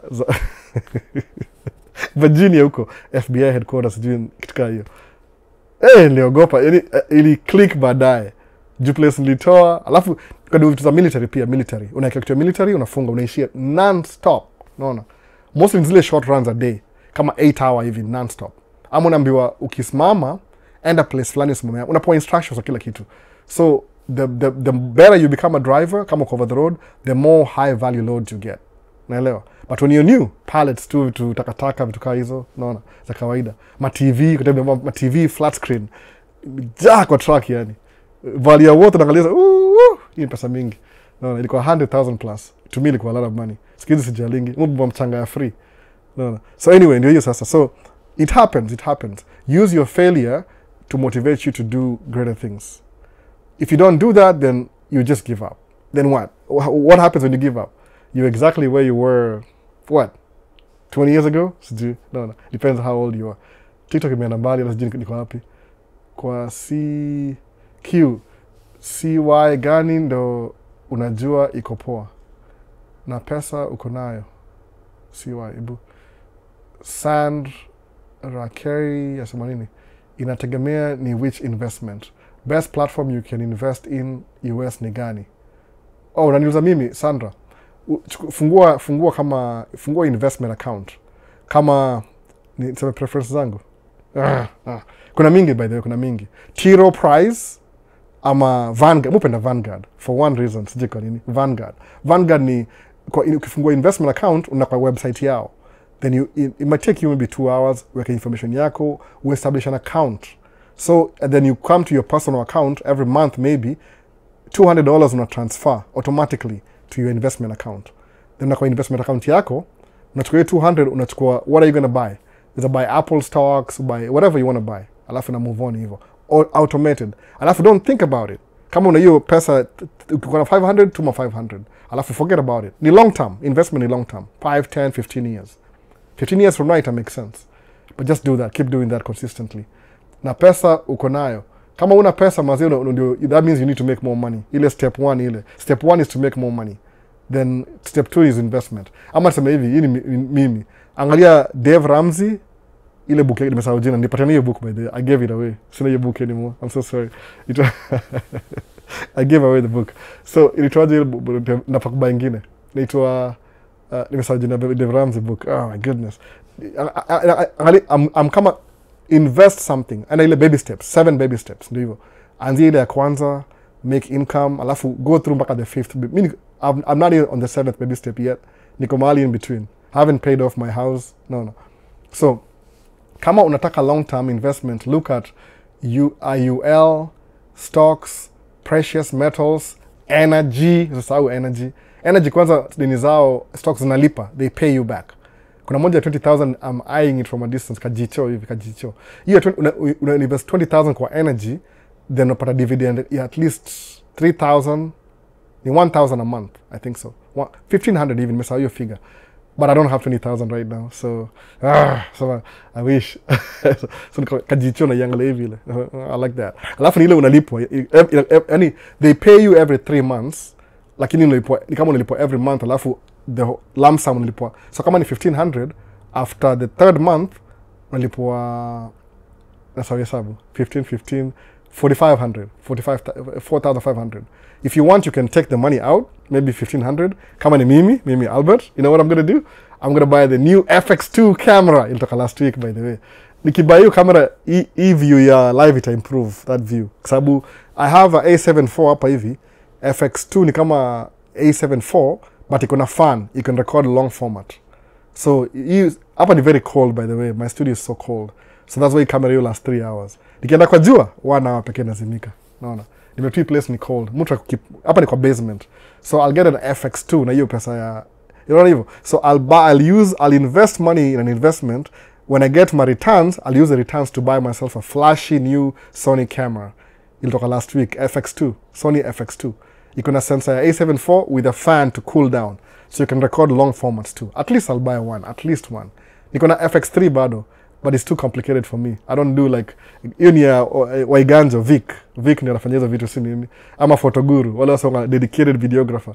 Me ni truck driver too. I'm just some simple truck driver that's raising kids in Minnesota hapa hivi. No, I don't do big things like that. This guy is true, listen to him. Oh, Nomad K. Mimi niko true. Naongea kama third person. Nasema nani hiyo. I'm trying to just what I do for, and I do what I do ndio hivyo bana. So QCY, sawa, I will thank you. Bro, you're a gentleman. Bonnie Momani. Oh, appreciate it. Natoa gentleman vibes. That's good. DJI inakaa clear. It's very clear by the way. Mutumio camera everywhere. Ni vile tu yani, I wish ungechukua hiyo sensor ya DJI Osmo 3 waweke kwa Action 5.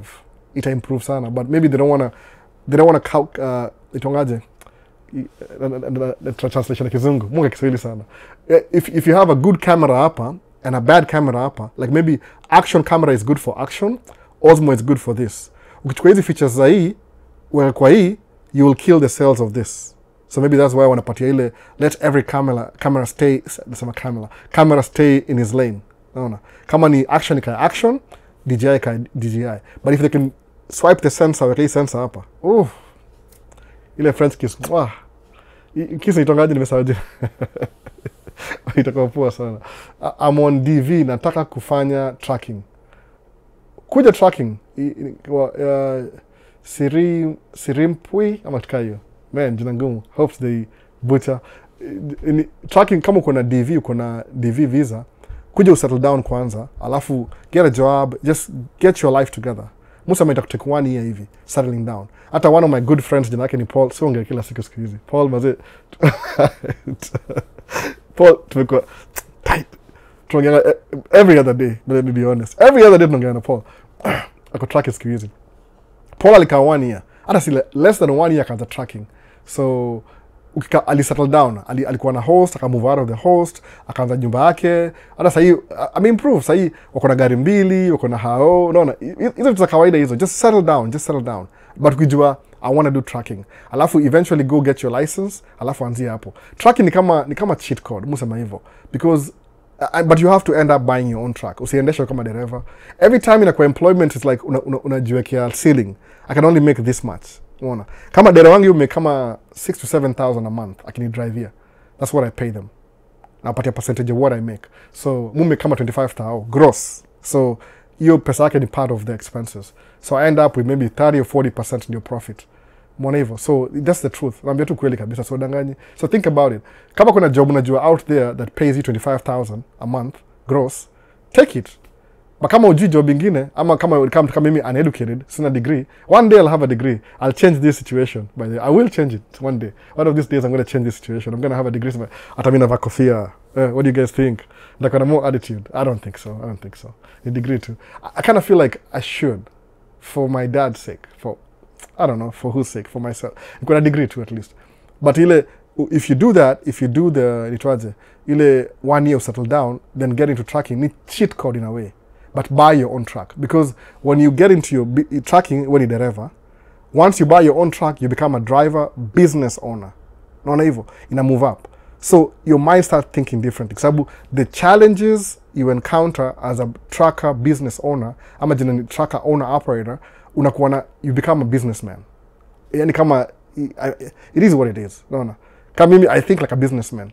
Mi naangalia liability na assets. So it's kind of hard for me to justify purchase yoyote kama sijaiwakia hard. Naona. That's why it takes me a while to buy a camera. But more than a credit card. I have credit cards. Kama niko na credit card ya B&H, I think it's $8,000. I can get any camera that's 8 naweza nunua yote.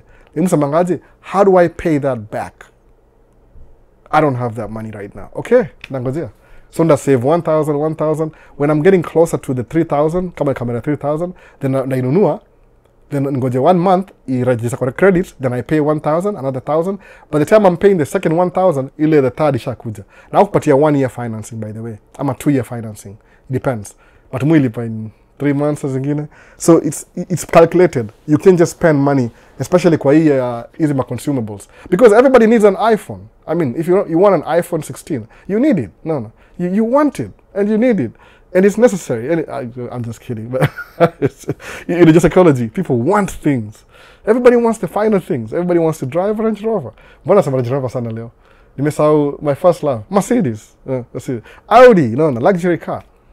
They're a little bit different, slightly different. It's not just a car, it's more than a car. So they're more than a car. There's a reason why they're expensive. Sometimes it's just starters, by the way, starters. When you go somewhere, people think of you independently. Kama mimi, it's hivi. Okay. I was thinking about it. Why was the cop so nice to me? The cop yesterday was so nice to me. I mean, he pulled over na Audi Q7. Nimefungua garage. Kwa garage kuna Audi Q7 nyingine. Wife amekam naambia wife ni stay at home mom. I'm the one who works. Okay, the cop is working too. Oh, you're under arrest. Nikampatia tu mkono. Nikasema, mimi naenda ndani, kwani who cares? What did I do? Nothing. I know that. 2 hours ikaachiliwa. I didn't even resist. I was arrested by a female cop, by the way. Kwa 2 female na 1. I think kama ni domestic something outcome na both sides. I don't know. One of them alikuwa senior. Kuna moja kwa senior. Au itangaje? Ile saujina yao. 3 cops, moja kwa senior ule supervisor, alafu wengine walikuwa wale kawaida. So, in starters, it helps you a little bit. No. Kama usema, if I'm driving at night as a black man, mu prefer to drive Audi. See van is so suspicious. Ooh, what is he doing driving a van? 2 in the morning. No, like, lazima kuna ile situation awareness, by the way. You need to have situation awareness. So just living my life inapatianga some privileges. For example, nikienda kwa ile car show, I'm the darkest guy. I'm really dark, by the way. Nizimetaa muone mwezi niona. Hata some of you can't even see me. I'm too dark. Hii light ni false color. Kauko TikTok, hii ni false color. Hii tu ni melanin mingi sana. Naona. Kala yangu ni kama almost hii blanket. This background. Anyway, whatever. So, ukienda kwa place kama car show. Sawa. Okay.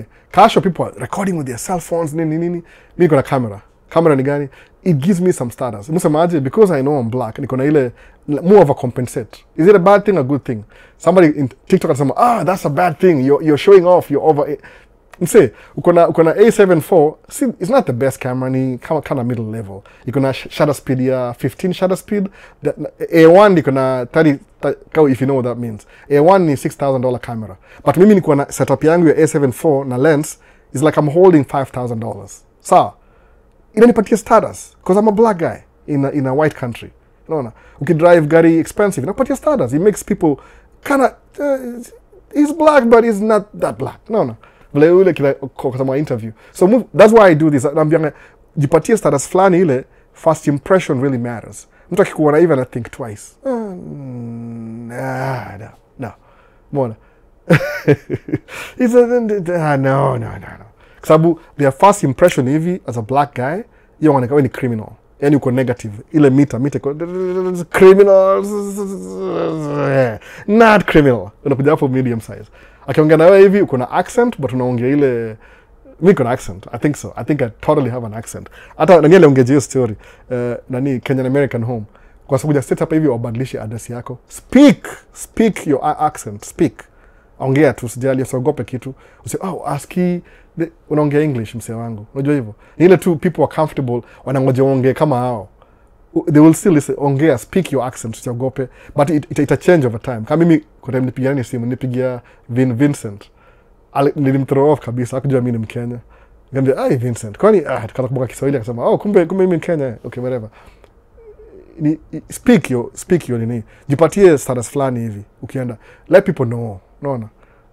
I don't know. Si kukuringa, ni ile tu situation yapi inakuangaje. Mtu akikudharau shinde wacha tu. You say it without saying it. Unaona? Would you advise one to get a passport? So tuende back and forth. Buddha, uko smart kichwa sana.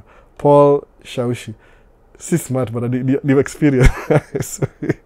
The experience mingi. Alafu, I thought about it for so long, eventually got the YouTube channel. I'm 47. 47, by the way. You TikTok, I'm not a kid. I'm 47 years old. Karibu nichukue insurance ya AARP ya watu wazee. I'm 47. Ile colonoscopy inakuja, niko na appointment soon, 3 years from now. I'm an old guy. Screw a fool. I'm really old. Not trying to impress anybody. I'm just old. Somewhat old. Can be also old. You're not old.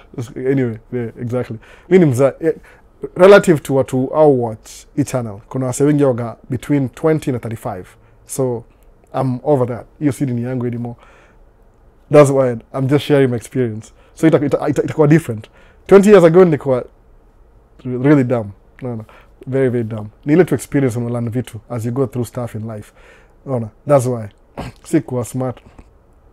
Nipatie kazi ya bus wataipata.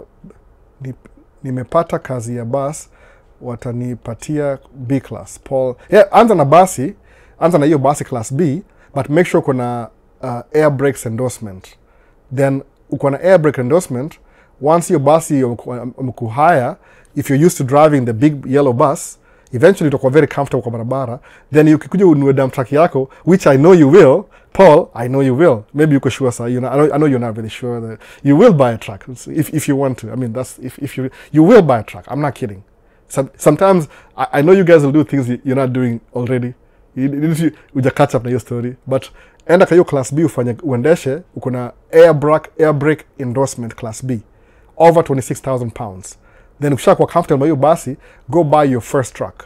Alafu ukibuy truck itakuwa different. You're not an employee anymore. You become a business owner. But your transition is good because do you know what's going to remind you you're a business owner? Ukiona paycheck. No, ukiona paycheck.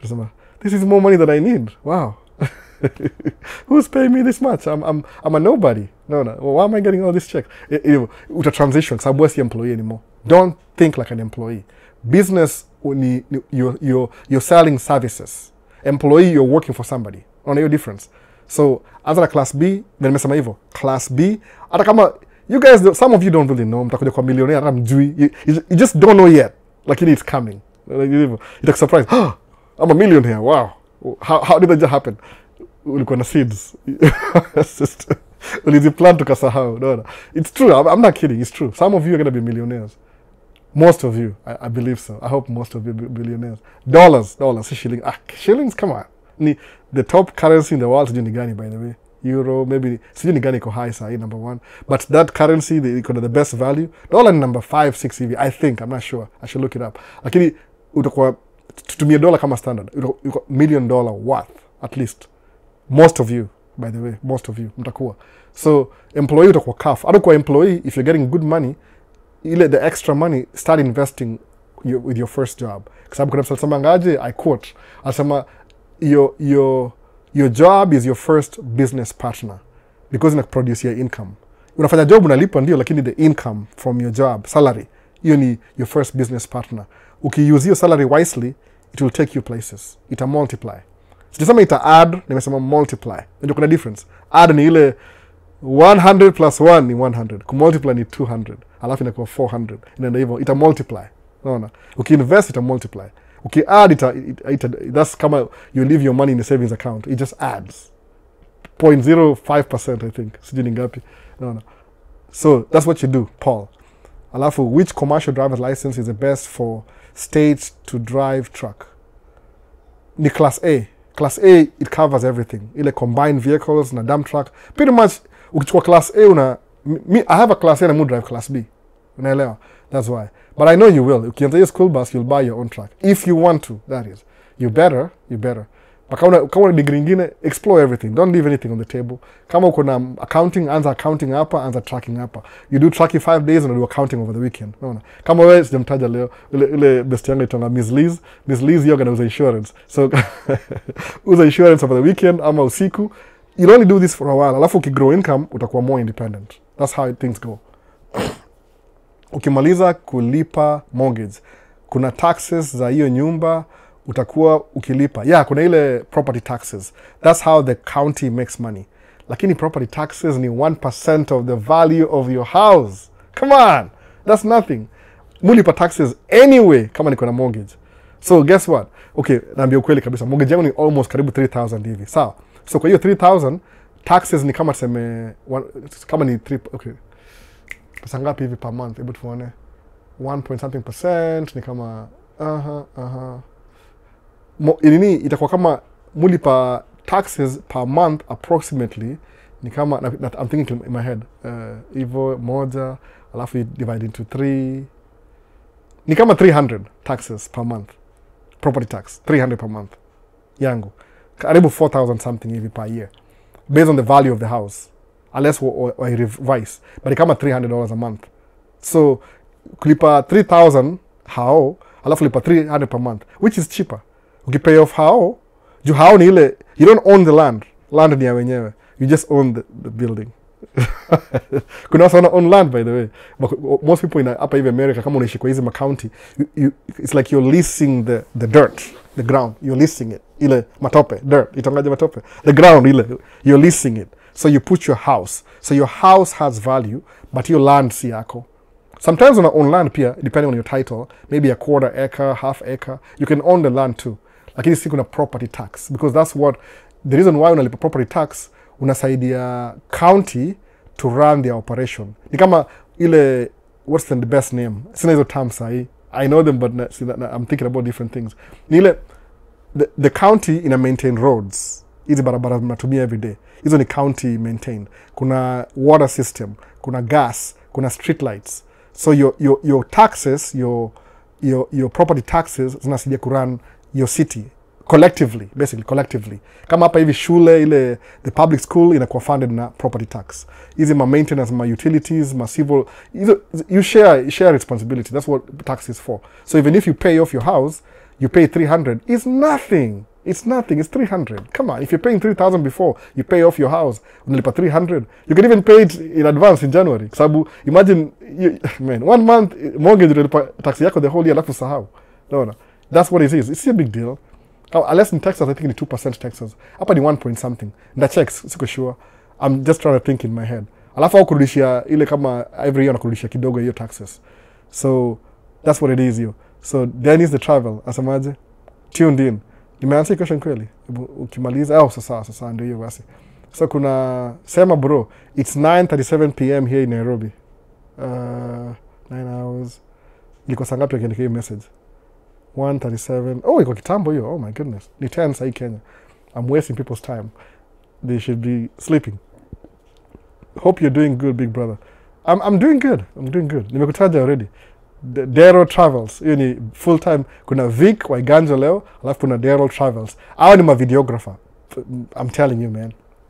They are making movies. Hao ndio future Hollywood. Ni DP, atoka DP Hollywood. Kitika hiyo. Wale au make movies wale. So ndio Dero Travels.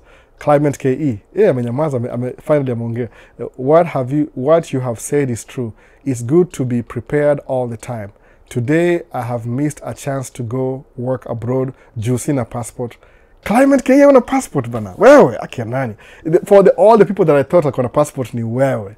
I wish ikona donge kutumia leo. Ni vile, I'm so broke by the way. Income, checks zijakuja ba. Business ni weird. I've been working for a month and a half. Bado sija catch up na checks. Bado nangoja checks zikuja. But it's okay, zitakuja tu.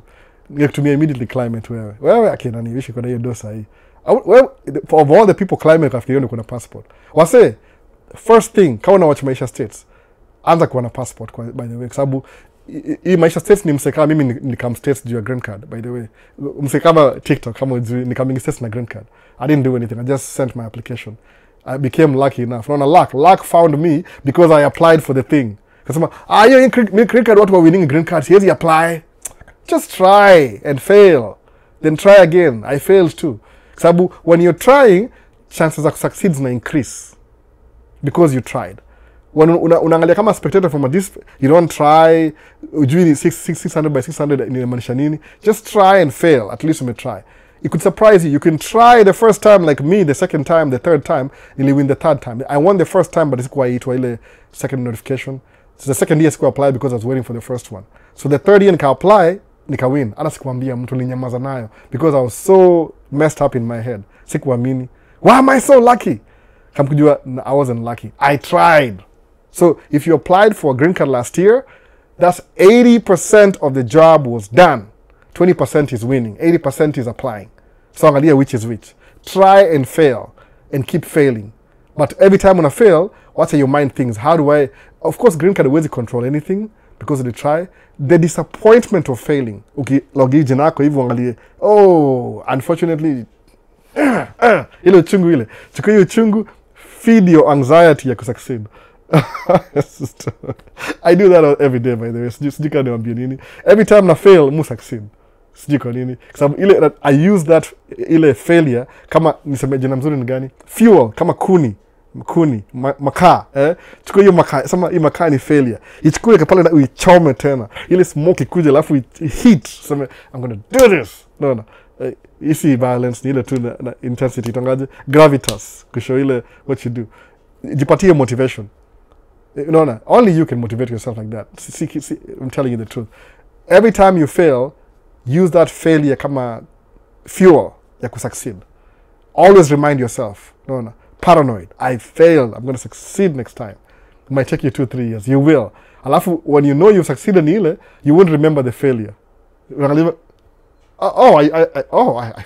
It's so far back. I can't even see it. It's not on my peripheral.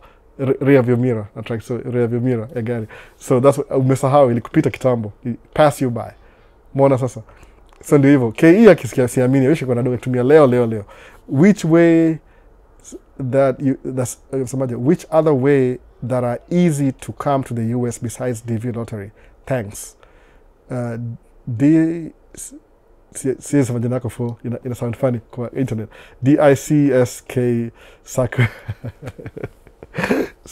Anyway, there's no easy way. Every way kuna shida. Hata DV lazima ulipe vitu. So in ranking musema hivi, the first one is DV lottery. Hiyo ndio kama the lowest threshold kitu hiyo. You just apply, then if you're selected, go through the process, utalipa, go through some stuff, you'll do some stuff. It's work, by the way. There's no easy thing. I don't know who lied to you. There's no easy thing. If it's easy, somebody else is doing it for you. They're the one doing the hard thing. My kids think life is easy because I'm paying all the bills. They don't know what I have to go through to pay the bills. But because they are my kids, they get that privilege. But there's no easy thing. To be honest, there's no easy thing. Everything is hard.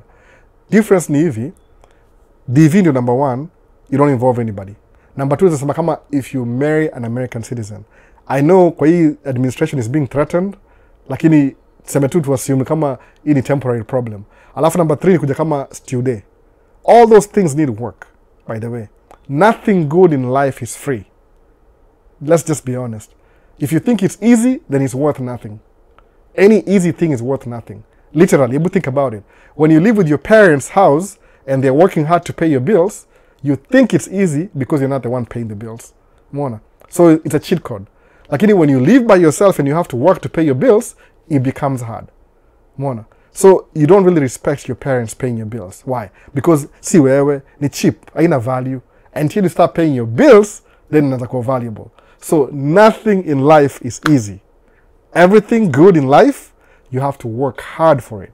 Period.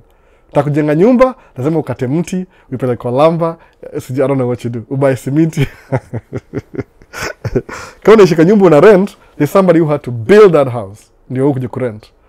So usisikie vibaya akipata rent money. Kwa nini? Because he built the house. Sema, how can I build the house? Kama mimi, musabangaje, one of my businesses, I'm not giving secrets. Ni kununua parking lot ya matruck. What made me think about that? Okay, raise rent yangu. Nimelipa hiyo rent for 8 years, the same rent. No. Then after COVID, ika jump up by 150%. Iliniuma. Why? It's like I'm paying whatever I was paying per month, I'm paying 2.5 for 1 month. Iliniuma sana, by the way. I don't know if I could rent. The end month.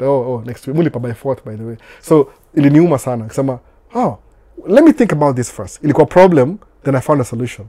So I'm paying this guy to park my truck on this space. Hakuna gate, hakuna kitu. It's just some spot, some land somewhere. Kusema, what if I had 100 spots ya kutumia watu wa rent? How much money will I make? Kafikiria, 100 spots, ni wa charge $250, 25,000? What? How come I never thought about this? So my problem became a solution. So guess what, Squeezy? I obsess over it. No. I'm looking, kila mahali angalia industrial park, naangalia naona kuna industry pale, kuna mti ya stima hapa, kuna swampy land pale. What city is this? Okay, city headquarters ni huko. Notes. I'm thinking about it. I'm obsessing about it, by the way. I want a parking lot. Because my situation right now, if I get a spot, if anybody's listening to this, by the way, now kuna opportunity your parking lot, do it. No, do it. Nakwambia how to do it. I'll share my ideas. Maybe in the investor, do pamoja. In America, by the way, do it. Because that's the easiest passive income ever. Easiest. Na rent space. Hakuna plumbing, hakuna gates, hakuna sijui land, it's just space. Soil, ground. No. You can even lease, you can even rent space, then upate rent, then ulipe rent bado. You're still making money because you're generating passive income. Mona. So I got a problem, I thought about the solution, so I'm obsessing over the solution to get my own spot. So I can get my own spot, make money, but still keep paying this guy on his spot. Kwa nini? It's more convenient. But yangu ikuwe business kando. Unaona hivyo? Wacha nirudi TikTok, nimesahau TikTok sana to refresh. Zaka miss questions mob sana. So 1% of 300k is 3,000. Okay, yeah. Dave, thank you. Nimetry kunini. AARP iko na discount no. Miss Lydia, utakatch up na mimi tu siku moja. Najua hivyo. Mimi naendelea tu lakini utakatch up. You're closing in, no. Cheka tu sahi. Uze si mbaya, by the way. I've already lived my life. What else? Nisha live life, no. What else? Sometimes they trigger you. Just speak. They understand as long as you speak loudly. That's good. That's good. Good like Miles. Trigger. It's good to be triggered. No hard feelings, by the way. Unless it be really, really personal, I'll take it personal. But it's gotta go away. Niko in the live moment. Actually, sometimes kukuwa na wasana kutrigger ni mzuri because it elevates your whatever. Alafu inakuwa watu gravitas. We talk gravitas, by the way. That's what I learned from. Anyway, tuendelee. Could you talk about dispatching? Dispatching is tricky. It's tricky, by the way, because you might have a company ilikuwa poa, ilikuwa na season yake sometime, alafu can go down. If there's anybody still doing it, iko very private and quiet. But ni tricky. Everything lazima invest. So mimi I don't intend to dispatch gari za over the road. Kwa sababu kile muangalia ni hivi, sijui kwa nini, it's only maybe my ethics. Muona kama nikikuwa na dispatch wa say kwa over the road, for example, I'll be taking so much of their money. Alafu, because I'm a truck driver coming from the bottom, I don't feel comfortable taking somebody's money naenda kwa barabara. Ethically, I allow, because I've been a driver. No. So, muona kama, I can't do that. So, but dispatch ni kitu nizafanya ukitaka. But it's yet utaanzia, if you start na mtu jai drive truck before, utakuwa ruthless kuibia wasedo yao. But ukianzia as a truck driver, ethically, itakuwa allow kuiba pesa. The drivers are the ones who drive. Unajua mtu driving over the road, they are camping on their truck for a week, 2 weeks, 3 weeks. Kuwa na hao ndio, so you have to come back home. Kama una hao barabara naongea kitu kingine. Anyway, that's why dispatching ni different kidogo. Kwa hiyo kama unaongea over the road, unaona. So kuna Sirimpui nianze na tracking. You could if you want. Na nimiskushudia first. Amaje. Lils Morai. Iko pale YouTube. Oh, nauliza nini? Nasema mimi ni mwalimu SNE Biochem but for a start. Hiyo nimemiss pia. Hi, I'm starting a dispatch. Inalipa aje for newbies. Joe, utamake do. Just work hard, grind. Utaanza. Kama seme in the beginning you'll build the business. No, you'll build. Hope ni passive. Hope kuna job ingine pia. Juu kama una do kabisa ni very risky. No. So kuna really more. I'll be contact zako ziko wapi? Ziko YouTube, by the way. Ziko YouTube. Ukiangalia any boring video, any video hapo chini kwa description utaona how to reach me. Utaona 612-600-1343. Hiyo ni namba ya simu. Utaona hapo hivyo email na kila kitu. Lakini mu prefer ni text kwanza. Kwa sababu hiyo simu ndio inatumia hapa kwa live. Ndio hii simu, this number, ndio hiyo number. Namba yangu ya business nilisema let me set it aside for YouTube. I don't know for how long, but itabidi ni change baadaye nikipatia purpose nyingine. But it's my business, one of my business numbers, by the way. 612-600-1343. Ndio namba ya simu, just in case. Ni text kwanza niambie, hey, I'm me from nini, alafu sasa nijue ile braces. Preferably nitumie jina lako, jumu save jina ya kila mtu. I value every human being, by the way. If you're reaching out, you're a real human being. Where's your robot? No, ni kweli. So I'll save your number too. So tukiangalia conversation, because amini usiamini, when people reach out to me, I learn something from them too. So ni friendship. I hope mfind you come offensive. Ni friendship. If you reach out to me tunataka kuongea, we become friends automatically. Mu assume hivyo at least. No. Maybe you hate my guts, but mu assume hivyo. Somebody, I have new friends. No. So I believe it myself. So it doesn't really matter what you believe. So ndio hivyo, contact iko kwa chini. Mu amini hivyo. If you contact me, you're my friend. Period. So you'll teach me some stuff. I'll learn something from you too. No. Tutaongea. So YouTube. Ilikuwa TikTok kitambo lakini waliitoa. Walisema tu sijui we don't allow, something will happen. I don't know. Maybe I don't know how the system. It was on TikTok pia hapo chini. Email or something. I can't have that over. Okay, so okay. Sijui maybe ndio yangalia for. Let them follow him pale YouTube. Oh, ebu tukumbushe ile story ya be average consistently. Human. Nimesema tu hivyo. Nasema aje si story ya average consistently. Ni hivi, acha nitaka explain. Ni my life experience.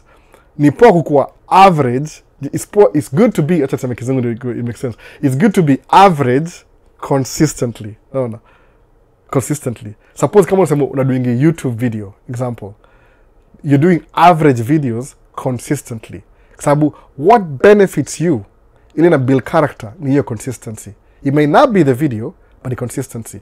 That's why one of the highest paid, I think, the highest views on YouTube ito Mr. Beast. Mr. Beast alikuwa consistent. Asema, my video started hitting the notes akishakuwa atasema 500 videos ama 100 videos, the more consistent you are, the more you're learning. Sababu ile consistency yako, it's giving you an opportunity to learn what to do, what not to do. So kama una eliminate obstacles zako, do this, don't do this, works. Do this. Sometimes you have 7 don't do, alafu you have 3 do's. So by being consistent, una eliminate moja.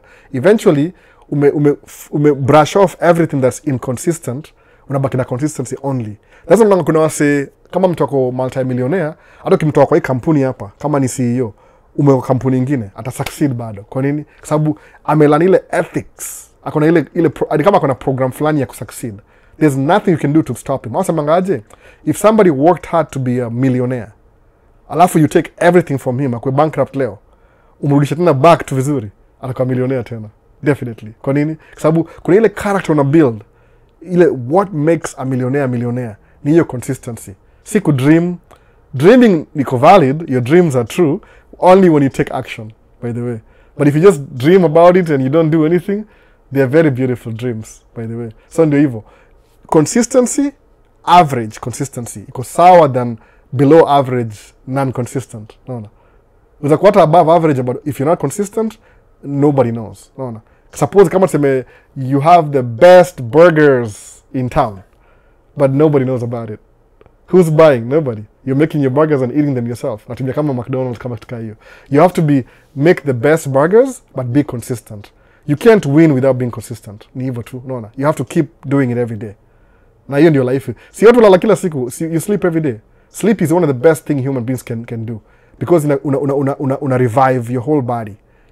Kama mimi nimelala vizuri leo, nimelala 12 hours, I think 9 to maybe, I don't know. Niseme tu, please, I don't want to be interrupted. Acha nilale tu. Nimelala poa sana leo. I've gone through a lot the last 2 days. So nasikia poa. Sema I can't come, isiende show up mbele ya watu hivi alafu niko na stress zangu. You guys will see it. No. Na hiyo ni embarrassing. No, I value this time. Hata kama inakani online, I really value. But then nimeshower, I smell good. Nimeshower. Do I look like I'm dirty? No. Imagine. So showing up on the camera, which is kuja hapa na underwear. I have clothes. Niko na pants, by the way. Got socks pia. Got socks. Everything. And I dress up. Nika naenda mahali. I take it that serious, by the way. So consistency ile. Niza kama niko naked kabisa. Lakini move value story ile. When nobody's looking, be consistent. It'll go a long way. That's what I mean by that. Average consistency. Even if you're average but you're consistent, uta win bado. But when you're above average and you're inconsistent, you still lose. But if you're below average and you're inconsistent, it's even worse. Double trouble worse. Mona. So average consistency ni poa. So hi, I'm starting you ndio dispatch sasa. So dispatch kani newbie, where he builds to build. Mimi as a truck driver, I feel kuna vitu feel uncomfortable. No. Kama si kwa karao, si kwa karao kuingia military. Mimi, isema tu kweli kabisa. Kuna sako military. No offense to you. You do your thing. Kuingia military na ni bother. Because knowing what I know, man, nasema I can't do this. So mua sema aje, if anybody can avoid that, ni poa hivyo. Unaona. Personal, ile things around me that I can't speak about. Watu najua kuna shida. Ebu kumbusha, so hiyo ndio hivyo. Anything nimemiss. Hata ukibeba iPhone pia. Try them become a little gift. Hata ukibeba iPhone pia. Nimemisia conversation by the wewe amko win green card, mjue tunatokea maandamano this month. Atasijia mashanini. Nimemisia conversation. Man, thanks bro. Nevertheless, I need a lot of prayers. On your winning green card. Oh, you win green card. Oh, that's good. Ama on DV nataka kufanya tracking.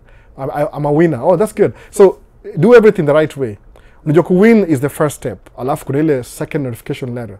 Take it very seriously. Niza kwa advice hata usiambie watu, but waambie ile kama kuwa encourage. There's people who win the green card. Mimi ni one of them, by the way. Imekuwa how long say 18 years ago. Imekuwa so long that I became an adult. Nimepata ID 18 years. Nimeka US 18 years, by the way. Amazing. 47-year-old. So you see siku majabu. Before you were thinking about this, hiyo miaka nimekuwa US. Before you think about it. So nimemiss your conversation. I think I talked too much. Ali win DV. Sasa nimemiss your conversation yote. Anyway, uko na industry ya automotive iko aje, uko industry ya automotive engineering iko aje. Kuna manufacturers aziko kwa state yetu kama Minnesota. We used to have a Ford, iko Ford nini? Ford iko manufactured hapa kitambo wakafunga. Iko Ford nini? Ile Ford pickup ndogo itongaje? Ranger. Ford Ranger assembly plant ilikuwa hapa. Ikafungwa sijui ni 40 years ago. Siku hizi tumedevelop hiyo place, wame clean up, imekuwa ni kama a brand new housing project. Kuna Ford Ranger was built here. I think wali move sijui ni Mexico because it's cheaper, cheap labor, everything, it just happens. But kuna hiyo manufacturing. So ukienda Detroit kuna ziko all over the place by the way. Kuna Toyota iko Kentucky, iko Texas, iko everywhere. Iko. Hapa ni states, usisahau hivyo by the way. Kuna vitu zinaendelea. Automotive engineering iko poa. Hata as a mechanic you'll make money too. Nile tu angalia, build your business, angalia environment yako ni gani. So other ways, ndio hiyo nishamaliza hivyo kwa climate. Yasemaje? It was a construction company and they required 10 plumbers. I delayed in submitting the document. It's good to be prepared always, guys. That's true. Just always be prepared. Kama kuna hiyo, if your intention is to move abroad to look for greener pastures, let's just call them greener pastures. No, which I don't believe in, but let's just call them greener pastures, just for now, for the sake of argument, greener pastures. Make sure you have a passport. No, you're number one. Iko active, kunaye. Si ati iko in expire next month or you renew. Just have it. No. You're into the first step. Kuwa tuna passport. You're thinking about it, don't even think about it. Go get a passport. Kama una pesa, say niko broke. Hata sijui kusaidia aje. I wish I could. Musamanga, I wish I had unlimited resources. At least I could afford ya wasema passport. No. But this year kwamba hizi tariffs zimeharibu job. I'm not complaining though. I've seen better days. No, kweli. Kwa sababu unajua project mingi zimedelay because they're not sure how much the prices are going to cost. Kwa sababu every construction project you're gonna budget. So ukiongeza ma tariffs unathrow juu whatever you're doing now ilikuwa planned a year and a half ago. So ukiincrease tariffs inaharibu ile cost. So lazima wakuwe na meetings. Na hizi meetings za serikali, oh my goodness, they take forever. Wata meet, sijui nini, 2 months imepita. So sijaenda poa this year. I'm still running 2 trucks by the way. Truck moja bado imekaa. So siko full capacity, I'm just 2/3%. No. So sina pesa sana, but it's okay. I've seen good times and bad times. It happens. At least bado na truck 3, at least. Si run. Musema hivyo. Consolation prize. That's what my wife, I get job ndio to subsidize your income ikuwe poa. She's thinking about it. So consistent company requires 10. So just be prepared, Climate KE. Kwanza wewe very positive. Me, according to mimi, muona hata wewe ndio mtu afasi kwa sikia ushatoka already, ushajitoka kwa sababu you're very motivated. Unaona? Na kukumbusha, maybe you don't know that. Wewe mwenyewe you look like a guy who would be there already. Na uko na passport. In perception yangu, so catch up to the perception. No. I wish niko na kutumia by the way. Ndio niko mbaya kiasi. Na ngoja mwezi kadhaa. So tell a tale. Asemaje Albo, I think you mean the total money makeover. Yeah, that's the one. Nilipatiana hiyo book by the way. I gave it away. Somebody asked for it, I gave it away. So ndaba ingine. Total money makeover. That's what it is. Ni sawa hiyo. Actually nimepatiana 2 sasa so far. Tangu ni buy na isoma alafu naipatiana tena. So I'm gonna buy another copy. Akona book mpya pia, sijanunua hiyo mpya bado. I think sijui kama iko kwa buy too. I'm a little bit off on my books kidogo sahi. So ndio hivyo basi. So Victor nakuona bwana. Vipi Victor? Naona Albo, I wanna buy an FX3. By any chance unauza hiyo yako? Uta afford kweli? I don't usually sell my cameras, mupatiana.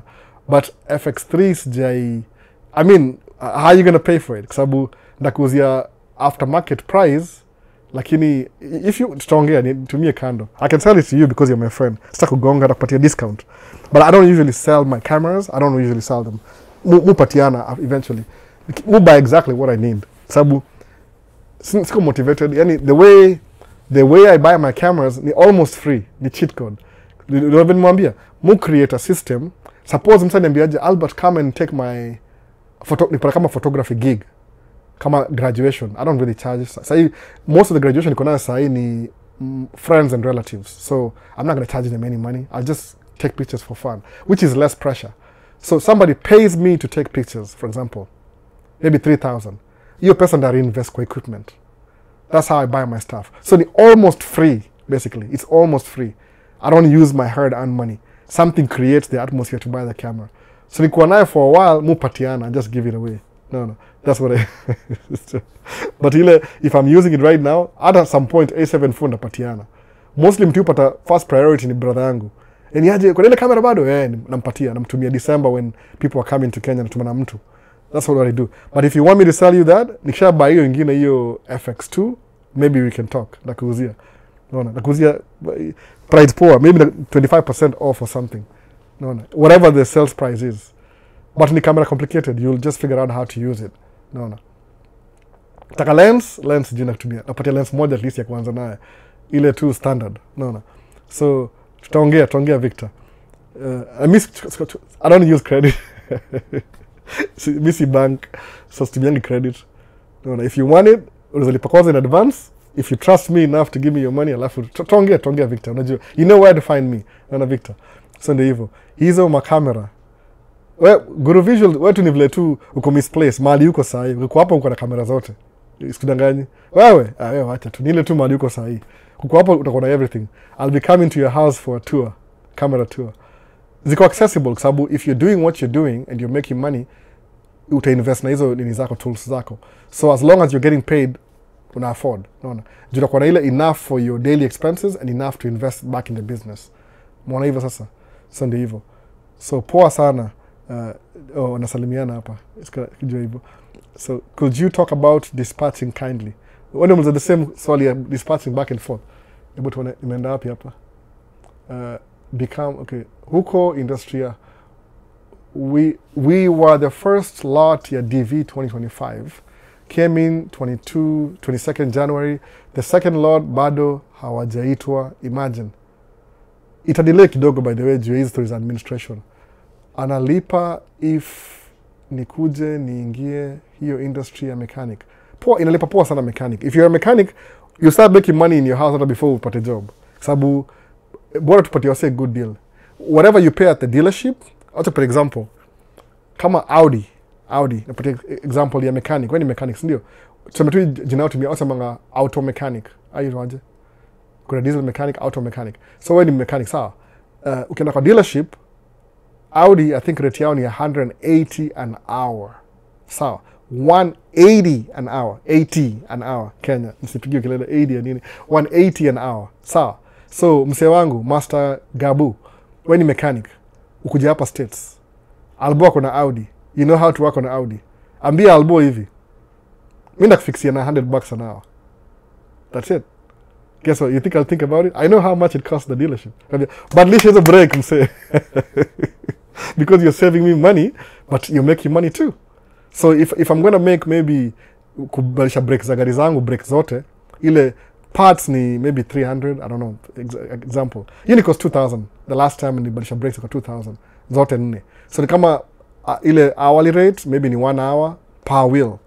So nena kama 2,000. I don't even know how the hesabu ina work, but anyway, hiyo time yote ni $2,000. So wewe utamake $1,000 na una dealership. The reason why dealership ina charge more money is because they have a building. Wakona rent, wakona utilities, wakona machines. So wanaangalia cost yao ya doing business, alafu wanakupatia a fraction of that. So that's why you pay more.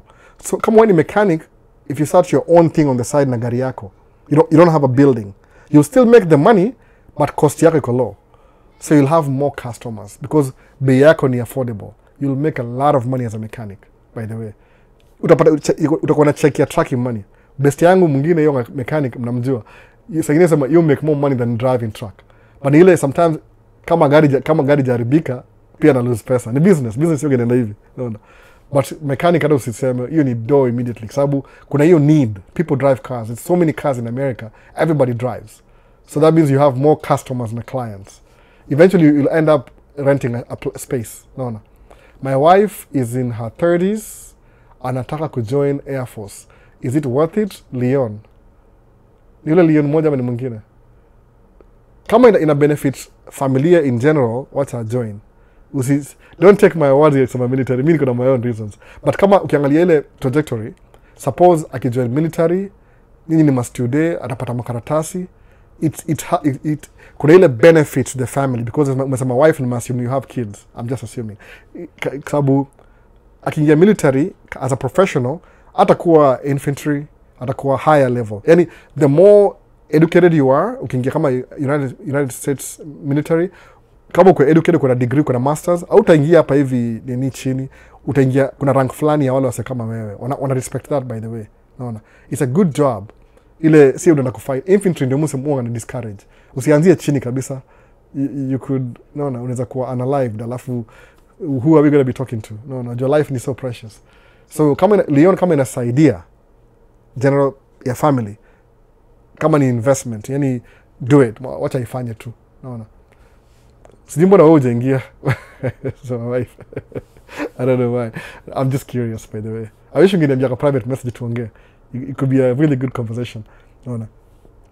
So this part nimegusia already. I think ni part of the same question kwa TikTok. Maybe in the same, they were the same. So next ni gani? My prayers is that this document of a DV lottery will not be passed by the Senate, because if it passes through, Trump will sign it immediately. It will remain for the rich only. I don't think so, Dixon. I don't think so. Sikudanganya. I don't think so. Sababu nini ukisema I don't think okay, itakatsia. Somebody will come with a different. Unajua, if it's a mandate by the president, it could only be on for a period of time. Then another government iko hivyo. Government kwangi na vitu, kuna vitu zile kwa consistency, but believe me, nimesema in the beginning of this live, United States of America needs immigrants, especially hizo rural areas. Sababu people wanna grow, alafu they leave. Now once they leave, they never go back. So for an immigrant community kuingia kwa rural America, ita uplift, then itakuwa na status. That's what America needs. Hata kusema tunaigio, ukisema hii kupoliticize mambo ya immigration ni wabaya, hiyo ni tu ni kama rhetoric. Sijui rhetoric ni nini Kiswahili? Ile ya kudiscourage wase ndio msikuje states. I mean ile tu ya kufurahisha wazungu wale ubaguzi ndio wasikie vizuri. Ni kama unapatia red meat. You want some here ndio wasikie poa. Sababu why would I be happy if somebody is deported? I will never do that, me personally. Kwa nini? Sababu if mimi niko na hiyo chance ya kusucceed as an immigrant, why should I pull the ladder for the next person? Sababu mimi ndakufa. Everybody karibu sema jina kizungu. Everybody anakufa, by the way. Sababu utaishi life yako for a period. Mimi usemangaje very proudly, I'm turning 47 this year. Musamanga 47 in advance. I'm turning 47 this year. So in 3 years nakuwa 50. Sawa. But I'm 47. That means I've lived my life. Whatever niko nayo, it's just passing through. My kids are growing every day. It's just life. Some of you will have kids, some of you won't have kids. But you'll go through the life. So if you succeeded doing something, why do you want to pull the ladder for the next person? Nia yako lazima ikuwe mbaya sana. Hata kama ni politics. So we tone down tu ati wasa kwa opportunity. Sababu utaishi alafu utapita. Everybody's passing by. Utawachia the next generation akuja. Kama sasa kuna Gen Z. Gen Z si wa mwisho. Tumeweza kusema Gen Alpha. Mimi ni Gen X, by the way. I'm a Gen X. Kuna Gen Y. I think Gen Y ndio itwa millenniums. I think so. Ama ni Gen Z. Sijui, one of the two. Alafu kuna Gen Alpha. So itakuwa kama kuna Gen X, Y, Z, Alpha. Maybe the next one is better. Better ni ile beta. Better? Man, Swahili, American vinisumbua kichwa. I have to think now. Now, kama kuna think Kiswahili, alafu na translate it to English. So I think, si Kiswahili. Kenyan English to American English. Excuse me, I think reversed. I don't know what happened to me. Ni ile Gen Alpha, Gen Better, Gen 3 ni nini ya Roman. Itakuwa hivyo, by the way. Everybody's passing by. Naona. So mbona utakupull ladder for the next person? Wacha tu kaya hapa hivyo. Mimi naambia it needs this country. Minnesota knows that, by the way. 1982 ilikuwa na 98% watu weupe. They started inviting immigrants wakuja hapa hivi kuishi. Because they invite immigrants, sahi population ya watu weupe, I think ni 86%. So that whatever 15 or something percent ya immigrants ime boost economy sana. Sababu ule msako na fresh blood na the urge to succeed, you work harder than ule msako complacent. Naelewa? That energy ya mtu mgeni ina build economy. Mimi as an immigrant na own 3 trucks. What do I do every day? Na spending money kununua fuel. The place I park my trucks iko owned na it's owned by an immigrant. I'm not kidding. Jina yake ni Kash Patel. You can tell. What's his name? See Cash Patel. Oh my goodness, angejua yule mtu wa FBI. Ito Carl Patel. Carl Patel owns the place. Patel ni jina gani? Patel, sinajua? Ni Mwindi. Yeah. I'm buying a property 2 years ago. So, where I park my truck, oniwa na immigrant. The employees kwa hiyo place, half of them ni immigrant. Sahi kuna Mexican restaurant kwa parking lot. So, yani, hiyo place improve just because immigrant amenunua. Na hapa si ati ni mbali sana, Orono ni karibu na Tao, rich people neighborhood. Umeona? Sahi hiyo gas station it was dying out nikimuvuko. Hatukuwa na diesel. Sahi mu park gari hapa na fuel diesel hapa. Hapo tu yani within hapo. So because I'm buying diesel every day, I'm paying for parking. Na contribute kwa economy ya hiyo Tao. Sahi hiyo Tao kulikuwa na Burger King. Ilikuwa imekufa kabisa for 15 years. Somebody alibuy hiyo land ya Burger King, akaibomoa. Now there's apartments kwa Burger King. I wish in hiyo video, I never took pictures, naangalia video yangu moja mzee, ucompare before and after. So, immigrants wanapatianga economy a boost that rarely the natives do. Nilizo mwambia mbona mtoke Kenya mwende outside Kenya ni ile, kama unaishi Kenya, kuna ile comfortness ya kuwa home. Your thought process itakuwa challenged kama unaishi home. When you move out of home, uko uncomfortable. Then you become challenged. Then you succeed 3, 4, 5, 6, 7, 8, 9, 10 times then msameka tu kama complacent. Unaelewa? So immigrant out boost the economy because they are doing things, they are playing catch up. Unaelewa? If they are playing catch up, battery low ni nini hapa hivi. Hebu close. Nimerefresh tena. Acha nitaji simu isizimike. I'll do a better job next time. Na try to figure out how to connect the need directly. Nimeangalia wasebla wana connecting image na figure out kwa computer. But I'll figure it out one of these days. Simu itakatika. So hiyo ndio nasema hivyo real life ile au boost economy. Kama kuna ile I really want to succeed. Sababu kale mse Albert, how long have you been in America? Nimekuwa hapa hivi kama 18 years. But mimi naishi middle class. Did I start off from middle class? No, I did not. Nilianzia kama niko chini kabisa huko. Ile naishi kwa apartment, Hopkins, na kula pizza za watu. So yani the more you live, kuna ile motivation. So I'm trying to make sure that my kids wako na hiyo enthusiasm ya a first generation American. Live nayo. I hope I'm doing a good job sijui, but I'm trying to put everything I can to make sure wako na hiyo spirit ya ku work hard. Mona. So I don't know. So I don't think anything itakuwa so radical. They might talk about it kufurahisha ile voting crowd yao base. Lakini eventually, I believe when it comes to making decisions, itakuwa very more neutral. No. Sema, why should we ask people to pay for a free thing? Which you end up paying anyway. Ni ile tu, mtu kama huyu rais wa saina, si yeye anajua watu wana do job na yeye. The more radical they are they are more votable. Kuna base yao. It makes them more paranoid. Muda kabisa go straight. That's what I touch hiyo kama microphone. Watu wa TikTok hawaoni kitu. Ama mnaona. Kuna microphone hapa hivi. Iko crooked. Mwaga hivyo sijui. I like things straight. Ni videography. Anyway. So, break. So ni hivyo. They are politicizing something so genuine kama ku bring wasea kuja states ku succeed. Uta succeed by this as an immigrant. I don't see. Ukuja immigrant na ufail, I don't even know what you're doing. Sijui. Maybe ulikam na maparo. When you're first generation but you came with your parents. So uko motivated to work hard. I think so. But do you have a choice, man? Msiko isi libana.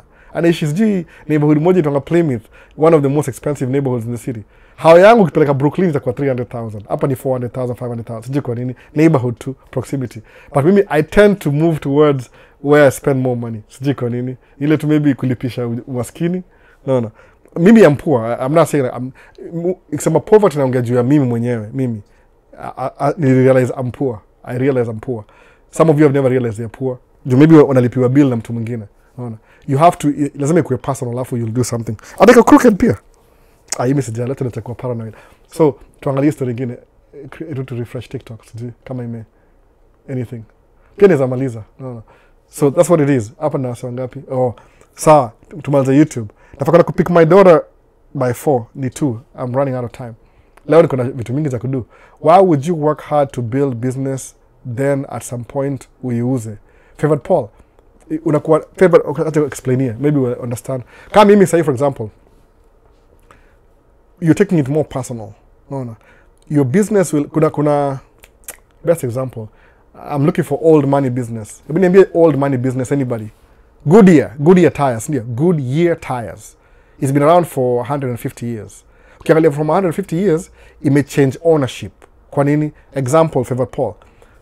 Mr. Goodyear, Mr. Goodyear, I don't know the history. So Mr. Goodyear, alianza Goodyear, ni hypothetical. Alianza Goodyear 1915. Sawa. He's an immigrant from Germany, maybe? Sema to Germany. Sawa. Example tu ini. You're creating as you go. You know, ni improv. So Mr. Goodyear alianza Goodyear 1915. Alikamuku na boat New York, akaingia ndani, ni German, ana do, akaangalia shamba, ana pesa, ana investment, akaanza kubuild Goodyear. Akaborrow from the bank, akitumia sijui leverage, sijui whatever he did, kununua pesa, investment, akaomba watu do, venture capital, akaanza Goodyear. He ran Goodyear for 40 years. 1915. 19 to count pamoja pole pole slowly, so people think about this while I'm counting. So kuna 15, kuna 25, kuna 35, kuna 45.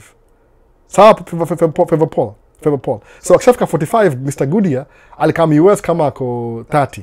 How old is he? 75. He wants to retire. Kwa nini? People actually retire, Paul. If you're 20, if you retire, you will one day. You'll get old like me one day. Hata mimi kwa labda nishatoka kwa hiyo list. So inget kitoka. Life ni hivyo. Unaingilia hapa alafu unatokea hapa. Everybody is just passing through. So Mr. Goodyear wants to retire. What does he do? Ata step down as the chairman wa kampuni, but atakuwa shareholder. Kwa nini? Because yeye alianza kampuni, naongejua stocks tena. Oh my goodness, Paul, anapeleka mbali sana. I don't want to touch on that side. But anyway, value yake kampuni, maybe yeye ndio majority shareholder. So what a example, I'm going so deep. Hivi, kama kampuni, kama tuseme Alhal is my company, nikingisha kwa ile stock exchange, nasemaje? I have, tutumie example ya nini sama? Nasema one share is just a piece of the company. So kama yeye kwa 100% owner, Goodyear got so big that now it's $1 trillion company. There's a reason why you get to that number, $1 trillion. Kama Apple for example ni $3 trillion. Kuna sababu one share ya Apple ni kama $200 one share. Lakini kampuni yenyewe imejidivide into sijui ni 16 billion I think. Nimesahau hiyo jina. Tuimeke kwa next time itakuwa poa. Hiyo part ya ku-explain shares. So because Mr. Goodyear wants to retire because he's 75, amekuwa weak. Akitembea anasikia uchungu, unaona. Akatoa relax tu. So atawachia itabidi hire a CEO. CEO ni mtu akona master's degree ama akona experience ashara kampuni zingine before. Awachie daily operations zikuwe handle na CEO. Ya retire. If one of his sons is willing to be the CEO, as awachia Goodyear Junior and na kampuni. Sawa. But what if Goodyear Junior ni musician? Ni way off from you know what I'm saying. If your dad is so rich, you're not going to be a business guy. Come on. No. Wanna drive Lamborghini for fun? Au kuinunua blood and sweat? Ulinunua for fun. My dad has money, my birthday, I got a Lamborghini. You didn't buy the Lamborghini. You just bought it for you. So mostly the sons don't make good CEO. So atawachia a different CEO. So what they'll do watakuwa na family trust. They'll move their assets from Goodwill where kwa trust. Then now Goodwill, as long as it exists, when they have crucial meetings kwa board, wata invite the shareholders. Some point apata you bought yourself out of the company. Kwa sababu Mr. Goodyear atakuwa na Goodyear Junior, Goodyear the second, aseme, you know what, Dad, I don't really want to run Goodyear anymore. I want to get into music something. Sawa. So what watafungua family trust, they'll move their assets from the company waingishe kwa trust. Then they'll sell off the company. Kwa nini? It's too big to fail anyway. So it's good to sell your business once mefika place flani that you'll never go broke no matter what you do. So sawa Paul, Favorite Paul, najua hivyo understand. Unaongelea business ya mboga ama kama hiyo.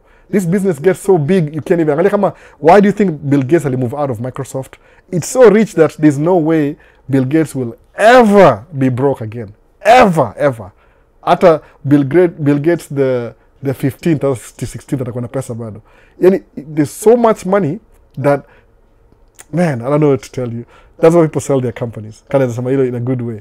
Sasa you will hata wewe utauza. hata mimi kuna Al knowing what I know I can sell it next year if I can. Na value. You build, you sell, alafu na relax. Sababu there's a way you invest money kwa trust na kitu kama hiyo. Ukuna residual income every year. You don't even need a job anymore. You just live until unaachia watoto wako. There's a point unafika unakuwa so rich, you'll never be broke whatever happens. That's why people sell their company. Sababu hauna ile motivation ya kurun, you're getting old. You don't have the motivation ya kurun kampuni as a 75-year-old. Unaachia young generation. No. Unless ni Kenya ndio president aushikilia kiti. Ni two terms. No. What should I do after I get my visit visa, bro? You come to visit. Alafu naanzia hapo. You come visit. If you want detail, kuja tuongee offline say. Learn more. Kuja tuongee offline nakwambia. Tutadiscuss tutaongea. Hapo sawa. I have used it in my thesis project. Really liked it. I will reach out. Sasa I'll sell it to you by the way. Very discount, very best yangu. You won't pay full price. Na tutaongea. Na lens pia ukitaka lens. I don't know which lens though. Lens zangu I don't sell them. I'm so unfortunate. But I'll give you one. Nakupatia moja. Just for buying. Wewe ni best yangu najua tutaongea tu. Sasa I don't know how much it costs. Sasa tutaongea tu anyway. So I've used synthesis. Good camera. Good. That's good. Thank you for the good teaching kaka. Oh, karibu. Dero Travels. Mutamani msa kuja States by the way, sijui kanini. Anyway, nasema tu yule publicly. Dero Travels. Natamani akuja yani. Nimekam. Yes! No. Yeye ni videographer kuniliko. Perfect team. Atakuja siku moja. No. Trending 254. Tumekamia familia 254. The conversation is so engaging. Oh, thank you Trending. Last week tulikuwa na Trending 254 kwa naongea kasema Trending 254 ni last name ya kila mtu hapa hivi. So hii ni poa ile. Tulijoke nayo. Generation better. Nimesema better. Thank you. Mu think American English sijui kwa nini. Yani that's what we communicate on a daily basis. Ukiongea American English for yangu si perfect. My kids. Yani ni ile most of my conversation ni American English. So inani influence. Naanza kusahau Kikenya tena. But nikikuja hapa live, I'm Kenya. Oh no, I'm Kenya. I'm Kenya leo. No. So it gets to you. Sijali. Ni generation better. No. What about the after better ni gani? Roman ni Roman ama ni Latin? You are my hero in information as you sacrifice your time for us. God bless you. Dixon, this is what we do over here. Hata wewe nataka in future, if possible, kama kuna whatever I'm doing, I learned from somebody, by the way. I learned from somebody too. So somebody gave me an opportunity to do what I'm doing. Nilisemaje, unaangalianga what's missing. Kama sasa ukipost video for example, acha nipate example 2 weeks ago. Ukipost video, alafu you use tags on your video, tags. Watu wengi out after tags ziko na 2 billion views.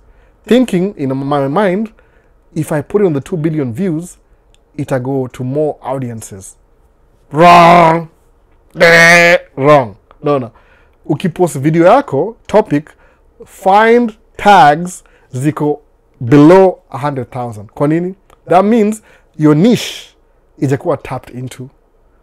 So if you keep posting more videos kwa hii category yako mpya hii, uta create a new wave. Yani hizi limits za kupost video ziko unlimited. You don't have to copy Mr. Beast. You can do your own thing consistently na diligently, utasurpass Mr. Beast in your own way. Maybe namba zako zitakuwa kama mimi najua maisha States Mungu ya Kiswahili. Because Mungu ya Kiswahili najua alienate watu wengi waongee Kiswahili. My audience iko very small. Alafu sasa kwa ile nikisema Kiswahili ni maybe Uganda, Michael kwa Uganda, Kumiswa. Mimi najua Michael every week you post you comment, I just know his name by the way. Mbona kali best yangu sana. He's my friend. Michael kwa Uganda, kuna watu wa Tanzania, kuna watu wako Kenya. At least maybe Burundi kidogo, Rwanda, wala wanaelewa Congo, wanaelewa Kiswahili kidogo. So audience yangu imekuwa so niche juu ya Kiswahili. Lakini nisema hivi, I'm not competing for English speaking. Kwa sababu those channels exist already. Naongea English tena nikiongea hivyo. What's wrong with me? So ni hivyo. So nisema hivi, if I can get the information that I know, ama that I've learned through experience, alafu nichukue ni absorb, then nipatiane in Swahili, I'm creating a niche I couldn't exist before. Sawa. So that's all I have to do. Alafu kwangu ni effortlessly because I already have the information. I will do that. Am I trying to be a million subscriber guy? No. It can happen in big accident. No. Ikifika 100,000, hii ni bahati. No. Maybe in 10 years from now. Sababu new people will come and get the information. So mtu like make content yangu ikuwe kama evergreen. Ile 10 years from now itakuwa relevant bado. So meaning I'm not gonna get to 100,000 na wale wase understand sahi. Sababu nakumbuka the niche ya wase wengi in business in their lifetime, very small percentage. Mwana. So mujiwanga, the people I'm dealing with kwa the populace. I don't have the Swahili word for it. Jumla. Niche yangu ni 5% of people. 5%. Sasa imagine if I can help 5%, that's good enough for me. Kwa nini? Kwa sababu the niche of people who start their own business ni 5%. The niche of people who succeed in business is 1% from the 5%. The niche of people who push it to the end mpaka wanakuwa millionaire is 1% of 1% of, unaona kitu hiyo. Kwa sababu some people wanapata hiyo 1% watosheke. $1 million tosha. Wachi hapa hivyo. It's still good because you still have $1 million. Lakini kuna wasa wataipush mpaka billion. Sawa. So that's why channel I growing it as fast as it should. Sababu is not entertaining enough. Ni musa mangaje, I quote Scott Galloway. Scott Galloway is a good author. He's a professor. He's terrible online. No, you can't watch him on podcast. So I want to sleep. It's so boring. So boring. But guess what? I'm quote. Alsamaje, the boring things. I'm clapping. Sorry for clapping. The boring things will make you rich. So, it's a story. The boring things will make you rich. That's why it's how evil. No, the boring things will make you rich. Don't forget that. Kama si boring, somebody is already making money from that, entertaining. When your product, you're the one buying the services. Even for free, YouTube see free, I'll run my ads. More. Somebody's making money from Maisha States, more than I am. So, niche yangu ni small. But because na understand niche kuongea mambo ya business, itakuwa na wase, inimusa maaje, ifika 10K itakuwa milestone. That means at least nimericho to 10K as subscribers at least. Tukuna wase watch wapita njia. I come, aende. So 10K, I'm giving away a camera. Sahi raiza kwa A74, sijui. Whatever camera I have, napatiana. No. So that's going to 10K. Itakuwa milestone. Ika 20K, another camera. We'll know what to give. Maybe by 50K itapatia scholarship. Sijui. I hope so. Ile milestone. So mu understand hivyo. Ita grow kama channel ya sijui nani. Sababu siongee vitu za daily basis. Mu come once a week.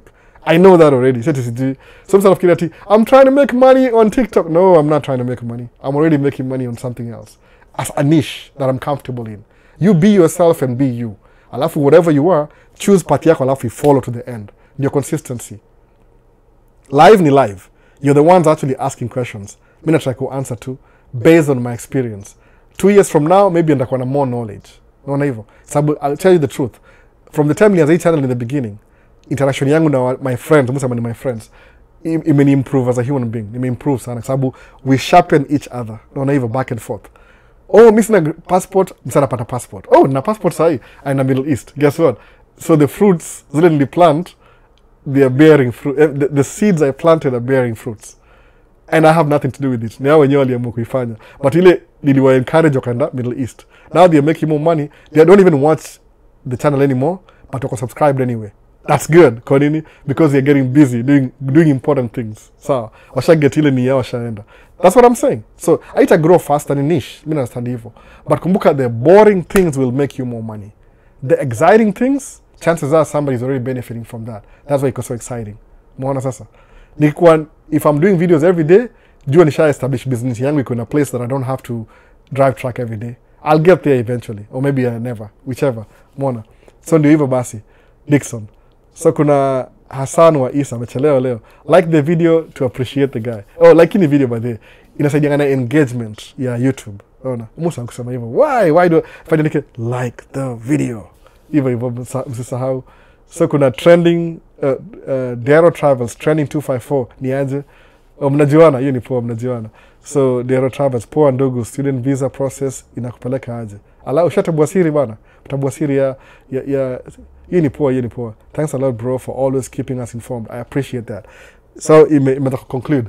Nimeweka hapa sana by the way. So kuna free 99, naona it's free 99, hiyo ndio free 99 free information imaanisha free 99 ni it's free, naona. So by the way, uko agriculture ufanya inafanyika Master Gabu ni vile tu, yani mimi I'm telling you the truth, nikinunua shamba na napata mahindi but ile kama ni mtu mblack kama mimi, kukua farmer inaweza kuwa a little bit dangerous, nasema hivyo juu kuna hii rhetoric ya wase wazungu ndio wao kama farmers. Juu hao ndio walipata mashamba kwanza, walipewa for free na gava 19 whatever, so they are already farmers. Ukishow up they might be threatened by your presence. So kama kuna guts, you can do it anyway, lakini muona kama you can do it anyway. I don't know why I'm giving you nini ile tu, from my observation muona kama it's not something I'm willing to, but mimi niko na watu, I have kids, so kama you can try, just carve your path yako. Ina happen farming, I know. I would love to, by the way, sijui kwa nini nimekuwa na hii tendency ya kupenda countryside. I don't even know why. It's kiandoka sababu yes, fresh air. Woo. I think inanisaidia kwa therapeutic. By how ni mtu watu yangu muangalia, unajua when you're raising kids, you want to be close to everything.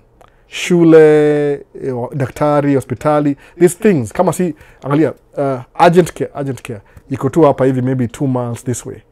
Okay, urgent care watoto iko hapa hivi. Yani we have like 4 Kenya tuangaje clinics ama clinic in case kuna watu kwa wagonjwa. Specialized hospital iko Maple Grove, alafu kuna children's iko Minneapolis, kuna Plymouth hapa chini, kuna Basley pale juu. So we are close to place ya kubuy food, place ya kuya shule, recreation iko hapa tu. Recreation hapa chini tu hapa Plymouth Center hapa tu. Where is house is this way, iko east side. So you live around things ile things that you might need on a daily basis. But mimi nikienda country moving kama niko more free. I don't even know why. No. So eventually when I get the money in the countryside, niko naishi huko, probably do farming, na kuna ng'ombe na kila kitu. No. If I have the energy to do that. So how can I reach you? Kwa description ya YouTube video hapo chini, if you utapata information yangu yote huko, learn more. But sababu kila siku text me first with your name, alafu niambie how we met, kama tulimit kwa YouTube ama TikTok, then na save number yako, then we'll continue having a conversation. If you want me to call you, nitakupigia simu, I'll be happy to. Hii job yetu imenikatia siku hizi, yani hata sijui. Anyway, sijaongea na watu sana siku hizi. I'll be happy to talk to you. So it's my prayer when I win the DV Lottery 2027, I admire nikutane na wewe face to face, one after I have settled. You have made me admire the American dream. Thanks. That's true. That's what I'm doing, by the way. Mimi ni manifestation of the American dream. I don't think so. It's too big. Unaona wewe, unaona hivyo Dixon. It works out. Usisikie, unajua kuna asome, jua what kind of channel una watch. Kila msana kama msana watch ana vlog, experience yangu ya kuvlog, mimi si vlogger by the way, but ile you run out of ideas sometimes. So suppose kama msee uko na vlog last week alafu hauna ideas, alafu usikie lottery itakuwa na fee, utatry upush your video more. Kwa nini? Because it gives you something to talk about.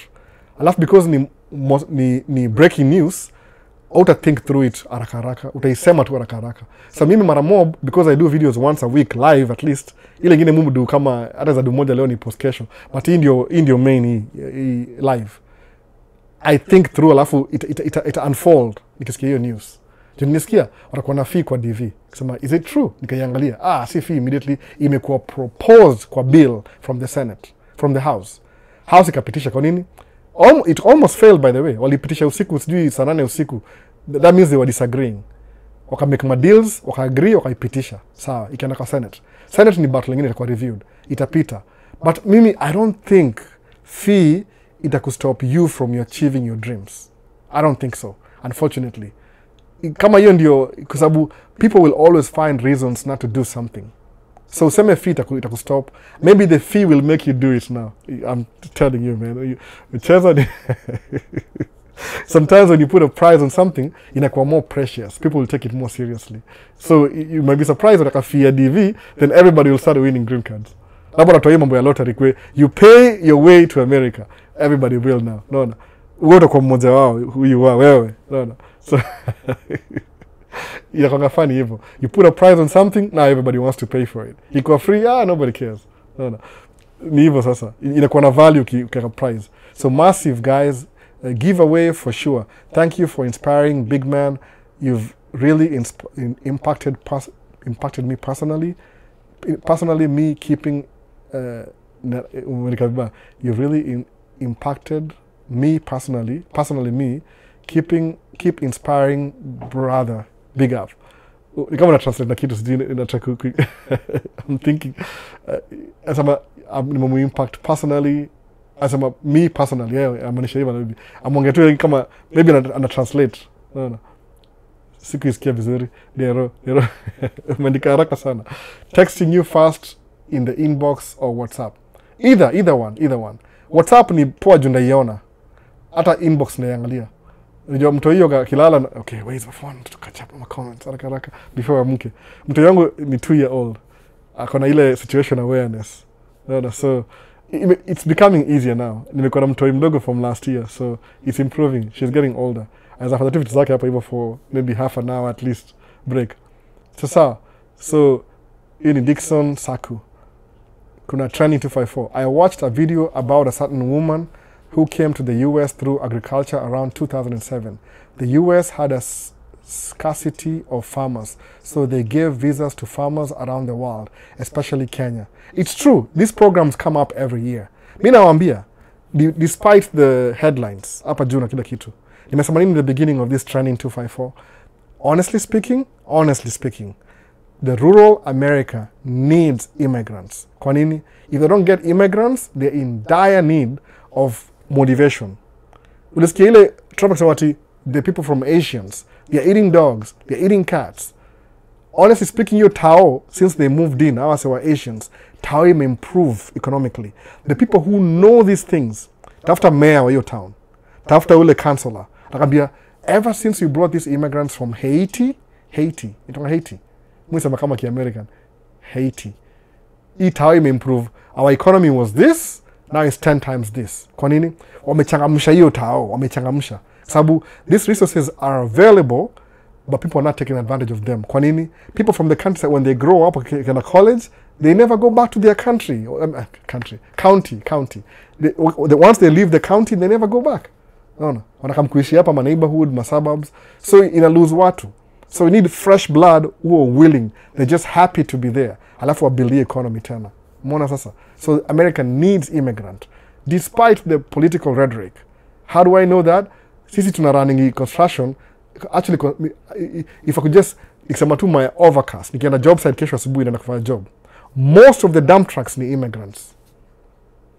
Sikia story. Sijui percentage because nobody's taking, mimi si statistician. Nimesema statistics. Nimesema vizuri, hiyo wali nisumbua. So mimi sikogi na take statistics. But nikwambia ukweli kabisa nikiangalia who owns dump trucks in Minnesota hapa hivi, Twin Cities. Ni immigrants. Naona. It's so intense. Paka siku hizi kienda kwa dealership ya Volvo, kuna Msomali huko. Kuna Mwafrika huko. Nini? Because they know the customer base, ya watakuwa na truck, they look like me. Naona. And if they're making more money, why do you think they're hiring a black guy? Kwa hiyo nini? Because they know where the money is coming from. So angalia kile nasema. Wachana political. Political ni theater. It's a theater. Naona. Hizi ma YouTube za haraka breaking news ni theater. Breaking news ni ile news imekam immediately saa hii. You have to out haraka. But ipatie time imarinate.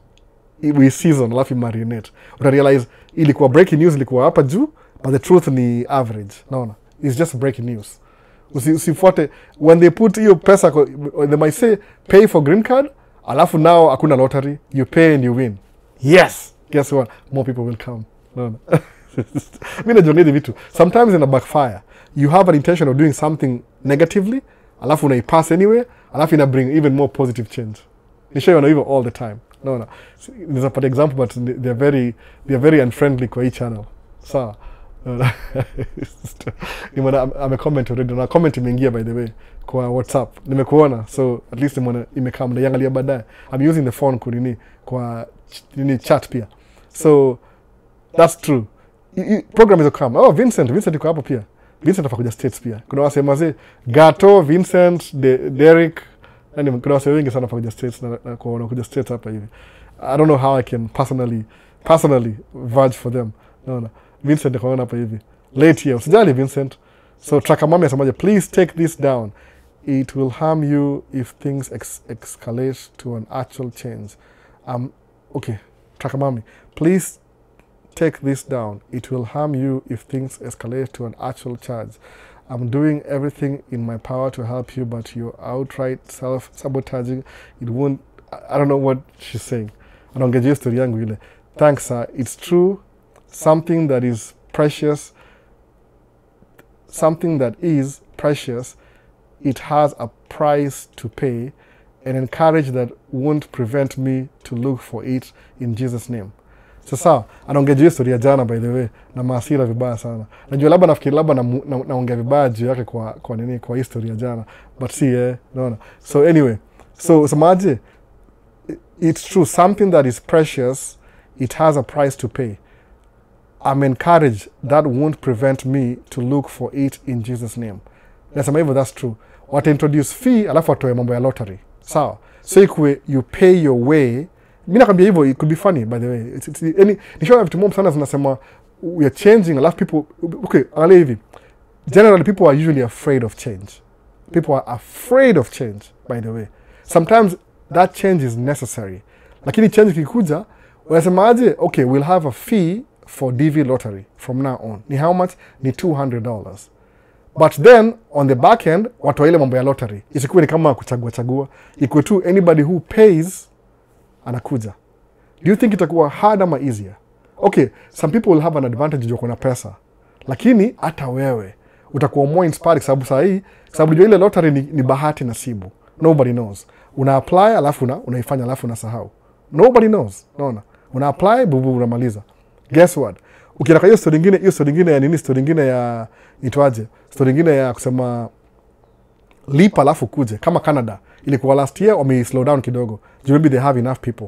Kwanza wala wameingia wa mature alafu wa bring tena. Programs come every year by the way. Hata naweza kuongea saiji ya kitu fulani, there's something else, maybe another town somewhere, they need nurses, they need doctors, they need drivers. Special tu za kabingi tu ile alafu inafungwa tena. Those happens by the way. Ni vile mimi sikuwagi na I don't have like sina ile itongaje ile kitu ina cover wholesome everything together. Mwaka na vitu ndogo tu zile zina naona. I know what I know. So do everything. Siko connected na, but these things happen. Sometimes kuna scholarship zinafungwa. So people can come for, kama F1 imesimama. Kwa nini? Baadaye itakama alafu improve. Unaona hivyo sasa? That's what it is. There's nothing you can do about that. That's what it is. So tukienda kwa naona sijui kwa nini anasema hivi kama acha nifanye hivi, naona juu una nini, sijui mbona na try comment hapa hivi kwa nini kwa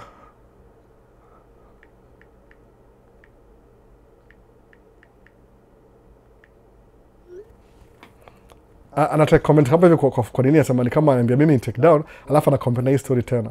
Anaharibia hii story yote. Mimi siongee hiyo story. Unaona? So inakuwa hivyo by the way. Unajua ile ina bring fee alafu ina open more opportunity. Scholarships na open this year zinafungwa. So it's up to you kukuwa in charge. Kama kuna vitu nimelan siwezi sema saibu juu ni mpya. Kuna majob fulani hizo show up, nasikia AI itakamkuteka away jobs. Not knowing that ukiteka away hiyo job ita create another opportunity. Unaona hivyo? Hiyo inakuja hivyo. Unaona? Inakwanga hivyo. So inakwanga hivyo. So ukisema ati kama sema unasema ati fee itakuwa introduced. Unasema tumeintroduce fee, but tumefanya nini? Tumeintroduce fee hapa hivi number 1. On the other side tumetoa lottery. Sasa kuna bahati nasibu anymore. Tumeintroduce fee, tumetoa lottery. Tumeintroduce fee, tumetoa lottery. Unaona hivyo sasa? So inakuwa you pay your way, ukianza lottery semeaje 6x6 uapply, ufollow your process through, unakamka umeingia states immediately. Kwa nini? Kuna county flight nasemaje we need 3,000 people. Preferably watoto, familia na mama yao, kitu kama hiyo, families. Kwa nini? Tuko na shule hapa hivi, tuka shule ijae, alafu ndio kwa sababu unajua before build kama Walmart hivi, Walmart store. Au angalianga what's the population around your area. Unaona, what's the population around your area? Wakisema is this much, guess what? Then after your time, then population. Wasema we'll build a Walmart here. Kwa nini? Wampiga ile statistically, if people eat, they buy food and products, wako na watu kama 3,000, waweza build hiyo Walmart hapo, itakuwa profitable. Unless something happens to hiyo mtaa, they start losing like the neighborhood, wana move out. Kama Detroit, one of the town, kuna place new tonga Detroit huko hivyo Michigan, Detroit, ilikuwa very successful which year? 80s, 70s, kituka hiyo. Juu ile automotive industry.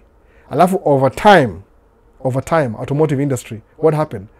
Hiyo ika move out of Michigan. So unapata a whole suburb iko empty, hakuna mahao. Everybody moved. So value can reduce, naona.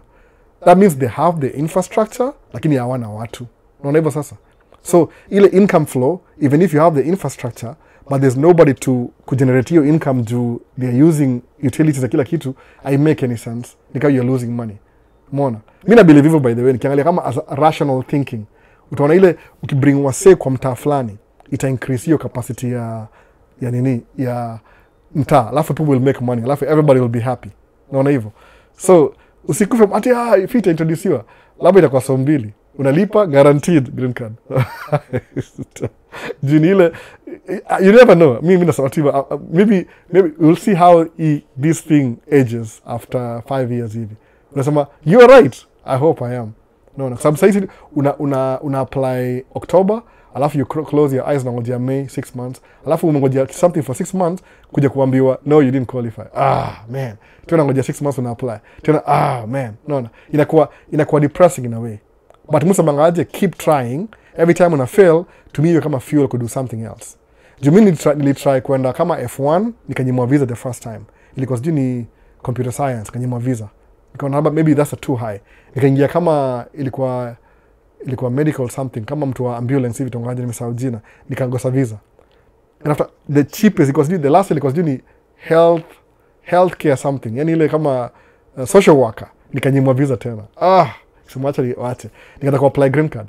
But the fact that nili fail F1 1 2 3 4 4 times, nina embassy 4 times. Kupata green card, niko nisha experience kwenda embassy already. So niko na ile fear naweza lose. Niko na green card nasema naweza lose green card. Sijui kwa nini. Sababu kwa memory yangu nafikiria every time kienda kama F1 niko rejected. Nimeingia huko, do you have this? Ndio hii. Hakuna maswali, hakuna interview, nilipa. Ngojea your passport tutakutumia kesho. Passport ndio imekuja. Siamini niko States. No. So ile objective yangu kuja States ili happen with a different form, but because nilifail ile nyingine ya first, haikumaanisha ilikuwa guaranteed failure. Ilifungua another thing. Muona sasa? Ilikuwa hivyo sasa. So saa ngapi? Na run out of time. Mtu yeye anatoka amechomoka saa hii. Sijui kama ni text nijue kama amechomoka. Alafu 4 hivi. Ndio kama amechomoka. Acha na check na mother 3 kama amechomoka nafaa kuchukua mtu yeye airport. Juu ni mtu yeye yuko underage ako C18. Lazima niingie ndani kumchukua kwa ndege hivi. So asset maza live hapa saa hii. Any question nimemiss? Cruise concept audio associate VP Albo poa sana mse. So ndamaliza live hapa hivi. Hope everything iko poa. Niko na audio, niko na kila kitu. So tamaliza TikTok kwanza. Unaona? To end TikTok. Call on get in touch. YouTube. Alafu YouTube kuna anything else? Tumaliza questions zote. Wasema thank you. It's truly something that is precious. It has a price to pay. Nishasema hiyo already. Sasa wase nashukuru sana. Niko nachukua mtoi leo niangalie track, vitu mingi ziko cramped up together. But ita work out too. So hopefully mtakuwa na wiki njema, tutaongea next week tena. Nda post videos za tracking this week. I promise. Nasema mesahau. Nda promise sana. Miss Lydia amesema thanks Albo. Poa. Nda post videos za tracking this year. Najua mmemiss hizo sana. Nice time bro. Nda post. Sasa hopefully just the edit yoyote. Nataka edit moja at least ni post ya tracking kesho ama tukaa hiyo. Happy videos of tracking. Ziko. Nilo tu yene sana. I just feel like posting. No. Sasa basi. See you next time. Peace. I'm out. Nani wa mwisho? Vincent. Anasemaje nice time. Nani mwingine sasa tumaliza. Acha ni end live hapa. Running out of time.